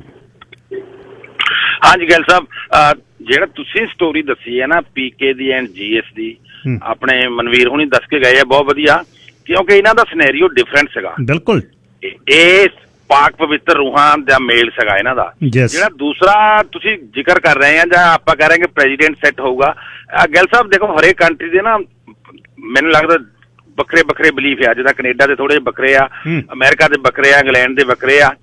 ਇਸੇ ਹੀ ਕਰਕੇ ਜਿਹੜੇ ਆਪਣੇ ਸਹੀ ਜਾਂਦੇ ਸੀ ਇੰਡੀਆ ਦੇ ਵਿੱਚ ਮੈਰਿਜ ਕਰਵਾਉਣੇ ਵਾਸਤੇ, ਕੋਈ ਮਤਲਬ ਕਿ ਰੀਅਲ ਮੈਰਿਜ ਕਰਵਾ ਕੇ ਆਇਆ, ਉਹਦੀ ਫਾਈਲ ਰਿਜੈਕਟ ਹੋ ਜਾਂਦੀ ਸੀਗੀ, ਕਿਉਂਕਿ ਜਿਹੜੇ ਰਿਲੀਜੀਅਸ ਫੰਕਸ਼ਨ ਹੁੰਦੇ ਸੀਗੇ ਨਾ, ਉਹ ਕਈ ਵਾਰੀ ਬੰਦਾ ਕਹਿੰਦਾ ਸੀ ਯਾਰ ਮੈਂ ਤਾਂ ਰੀਅਲ ਮੈਰਿਜ ਕਰਵਾ ਰਿਹਾ ਹੈਗਾ, ਬਹੁਤ ਘੱਟ ਹੁੰਦੇ ਸੀਗੇ। ਤੇ ਜਿਹੜੇ ਸੀਗੇ ਉਸ ਵੇਲੇ, ਹੁਣ ਤੁਹਾਨੂੰ ਪਤਾ ਹੀ ਆ ਕਿ ਕੈਨੇਡਾ ਦੇ ਵਿੱਚ ਤਾਂ ਇਹ ਹੁਣ ਕੀ ਕਹੀਏ ਕਿ ਝੂਠੇ ਵਿਆਹ ਪਹਿਲਾਂ ਮਤਲਬ ਕੋਈ ਨਾ ਕੋਈ ਬਹਾਨਾ ਨਿਕਲ ਹੀ ਆਉਂਦਾ ਸੀਗਾ, ਔਰ ਜਿੰਨੇ ਉਹ ਕਰਦੇ ਸੀਗੇ ਉਹ ਇੰਨਾ ਵੱਡਾ ਤਾਮਝਾਮ ਮਤਲਬ ਕਿ ਸ਼ੋਅ ਆਫ ਕਰਦੇ ਸੀਗੇ, ਹਨੀਮੂਨ ਤੇ ਜਾਣਾ, ਜੇ ਉਹ ਫੋਟੋਆਂ ਖਿੱਚਣੀਆਂ। ਸੋ ਜਿਹੜਾ ਸਹੀ ਹੁੰਦਾ ਸੀਗਾ, ਜਿਹੜਾ ਵਿਚਾਰਾ 10 ਦਿਨਾਂ ਬਾਅਦ ਮੁੜ ਕੇ ਆ ਜਾਂਦਾ ਸੀ ਵਿਆਹ ਕਰਵਾ ਕੇ, ਉਹਨੂੰ ਕਹਿੰਦੇ ਸੀ ਇਹ ਤਾਂ ਵਿਆਹ ਹੀ ਨਹੀਂ ਹੈਗਾ ਤੇਰਾ, ਤੂੰ ਤਾਂ ਆਪਣੀ ਵਾਈਫ ਕੋਲ ਟਾਈਮ ਹੀ ਨਹੀਂ ਸਪੈਂਡ ਕੀਤਾ ਹੈਗਾ। ਜਿੰਨਾ ਮਰਜ਼ੀ ਉਹਨੂੰ ਜਿਹੜੀ ਸਿਵਲ ਸੈਰੇਮਨੀ ਕਰ ਲਓ, ਕੋਰਟ ਮੈਰਿਜ ਕਰ ਲਓ। ਔਰ ਈਵਨ ਅਮਰੀਕਾ ਦੇ ਵਿੱਚ ਲਾਅ ਇਹ ਸੀਗਾ ਕਿ ਉਹ ਕਹਿੰਦੇ ਆ ਕਿ ਤੁਸੀਂ ਕੋਰਟ ਮੈਰਿਜ ਕਰਕੇ ਆ ਜਾਓ ਤਾਂ ਵੀ ਕੋਈ ਗੱਲ ਨਹੀਂ ਹੈਗੀ, ਈਵਨ ਆਪਣੇ ਫਿਆਂਸੇ ਨੂੰ ਵੀ ਉੱਥੇ ਸਪਾਂਸਰ ਕਰ ਸਕਦੇ ਸੀਗੇ ਨਾ ਜੀ।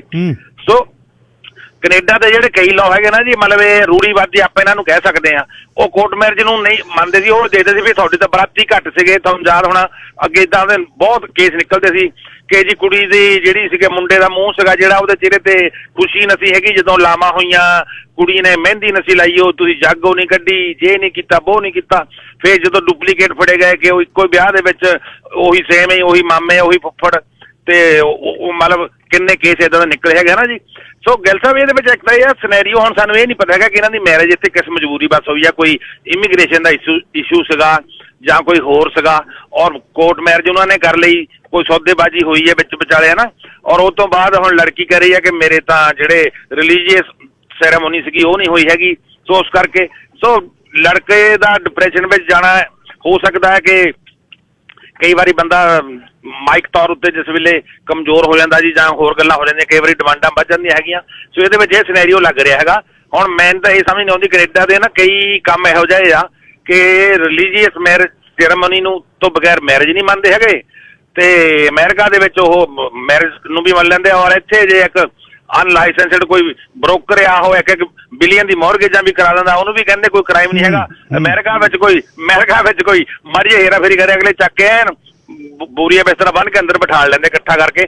ਸੋ ਇਹਦੇ ਨਾਲ ਇਹ ਕਿਉਂ ਸਿਚੁਏਸ਼ਨ ਡਿਫਰੈਂਟ ਹੈਗੀ ਆ। ਜਿਹੜੀ ਆਪਾਂ ਕਹਿੰਦੇ ਨਾ ਜੀ, ਹੁਣ ਜਦੋਂ ਕੋਈ ਮੈਰਿਜ ਹੋਈ ਉਹ ਆ, ਬੱਚੇ ਇਨਵੋਲਵ ਹੋ ਗਏ, ਔਰ ਕਿਸੇ ਨੂੰ ਇਮੀਗ੍ਰੇਸ਼ਨ ਦਾ ਕੋਈ ਫੰਡਾ ਨਹੀਂ ਹੈਗਾ, ਕੋਈ ਕੁਛ ਨਹੀਂ ਹੈਗਾ। ਸੋ ਉੱਥੇ ਗਿੱਲ ਸਾਹਿਬ ਸਿਚੁਏਸ਼ਨ ਜਿਹੜੀ ਆ ਉਹ ਕਾਫੀ ਡਿਫਰੈਂਟ ਹੋ ਜਾਂਦੀ ਆ। ਸੋ ਮੈਨੂੰ ਤਾਂ ਸਮਝ ਨਹੀਂ ਆਉਂਦਾ ਹੈਗਾ ਕਿੱਥੇ ਦੇ ਜੱਜ ਸਾਹਿਬਾਨ ਵੀ ਆ ਬਾਜ ਵੇਲੇ ਉਹ ਬੜਾ ਹਾਸੋਹੀਣਾ ਜਿਹਾ ਫੈਸਲਾ ਕਰ ਦਿੰਦੇ ਆ।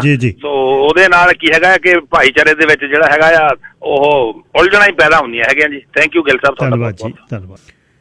ਕੁਛ of the air message WhatsApp ਤੇ ਆ ਰਹੇ ਨੇ ਵੀ ਨੋ, ਇਹ ਤਾਂ ਕੁੜੀ ਨੇ ਰਿਲੀਜੀਅਸ ਬਲੀਫਸ ਨੂੰ ਜਿਹੜਾ ਉਹ ਇੱਕ ਵਰਤਿਆ ਬਹਾਨੇ ਦੇ ਤੌਰ ਤੇ, ਪਰ ਐਂਡ ਆਫ ਦਾ ਡੇ ਮੇਰੇ ਖਿਆਲ ਜੇ ਬਣਦੀ ਉਹ ਹੈ ਨਹੀਂ ਤਾਂ ਫਿਰ ਉਹਨੂੰ ਧਾਰਮਿਕ ਰਵਾਇਤਾਂ ਨਾਲ ਵਿਆਹੇ ਹੋਈ ਕਿਹੜਾ ਉਹ ਗੱਲ ਅੱਗੇ ਰਹਿ ਜਾਣੀ ਸੀ।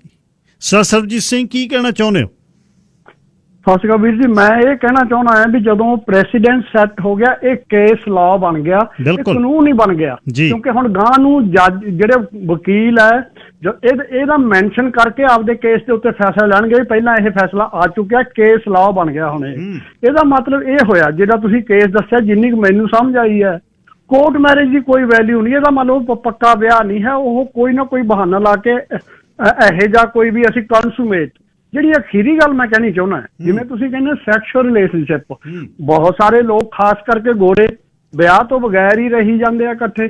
ਸੋ ਕੀ ਜਿਹੜੇ ਬੰਦਿਆਂ ਨੇ ਕਿਸੇ ਨਾਲ ਸੈਕਸ ਹੋ ਗਿਆ ਤੇ ਉਹ ਕੋਰਟ ਮੈਰਿਜ ਦੇ ਉੱਤੋਂ ਦੀ ਹੋ ਗਿਆ, ਉਹ ਅਸਲੀ ਵਿਆਹ ਮੰਨਿਆ ਜਾਊਗਾ ਅੱਜ ਤੋਂ ਬਾਅਦ? ਫਿਰ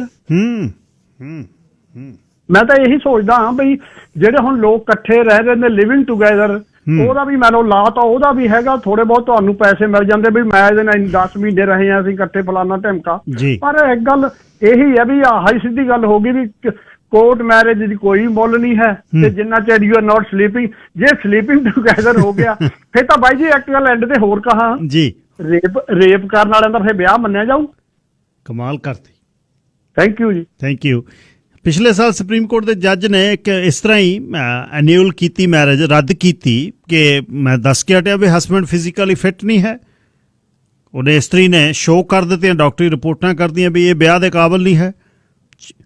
ਤੇ ਪੀਕੇ ਤੇ GSK ਸੇ ਪ੍ਰੈਸੀਡੈਂਟ ਸੈੱਟ ਹੋ ਜਾਣਾ। ਸਰਬਜੀਤ ਸਿੰਘ ਉਹਨਾਂ ਦੀ ਗੱਲ ਠੀਕ ਹੈ, ਇਸ ਬਿਨਾਂ ਤੇ ਅੱਗੇ ਗੱਲ ਚੱਲਿਆ ਕਰੂ। ਕੁੜੀ ਨੇ ਚ ਕਿਹਾ ਨਹੀਂ ਕਹਿੰਦੀ ਇਹ ਵਿਆਹ ਨਹੀਂ ਹੋ ਸਕਦਾ ਕਿਉਂਕਿ ਧਾਰਮਿਕ ਰਹੁ ਰੀਤਾਂ ਨਹੀਂ ਹੋਈਆਂ। ਸੋਸਾਇਟੀ ਵੇਖ ਲਓ ਕਿੱਧਰ ਨੂੰ ਜਾਏਗੀ। ਇਸ ਜੱਜ ਦਾ ਪ੍ਰੋਗਰਾਮ ਕੱਲ੍ਹ ਨੂੰ 9:15 ਵਜੇ ਫਿਰ ਤੁਹਾਡੀ ਸੇਵਾ 'ਚ ਹਾਜ਼ਰ। ਰੱਬ ਰੱਖ।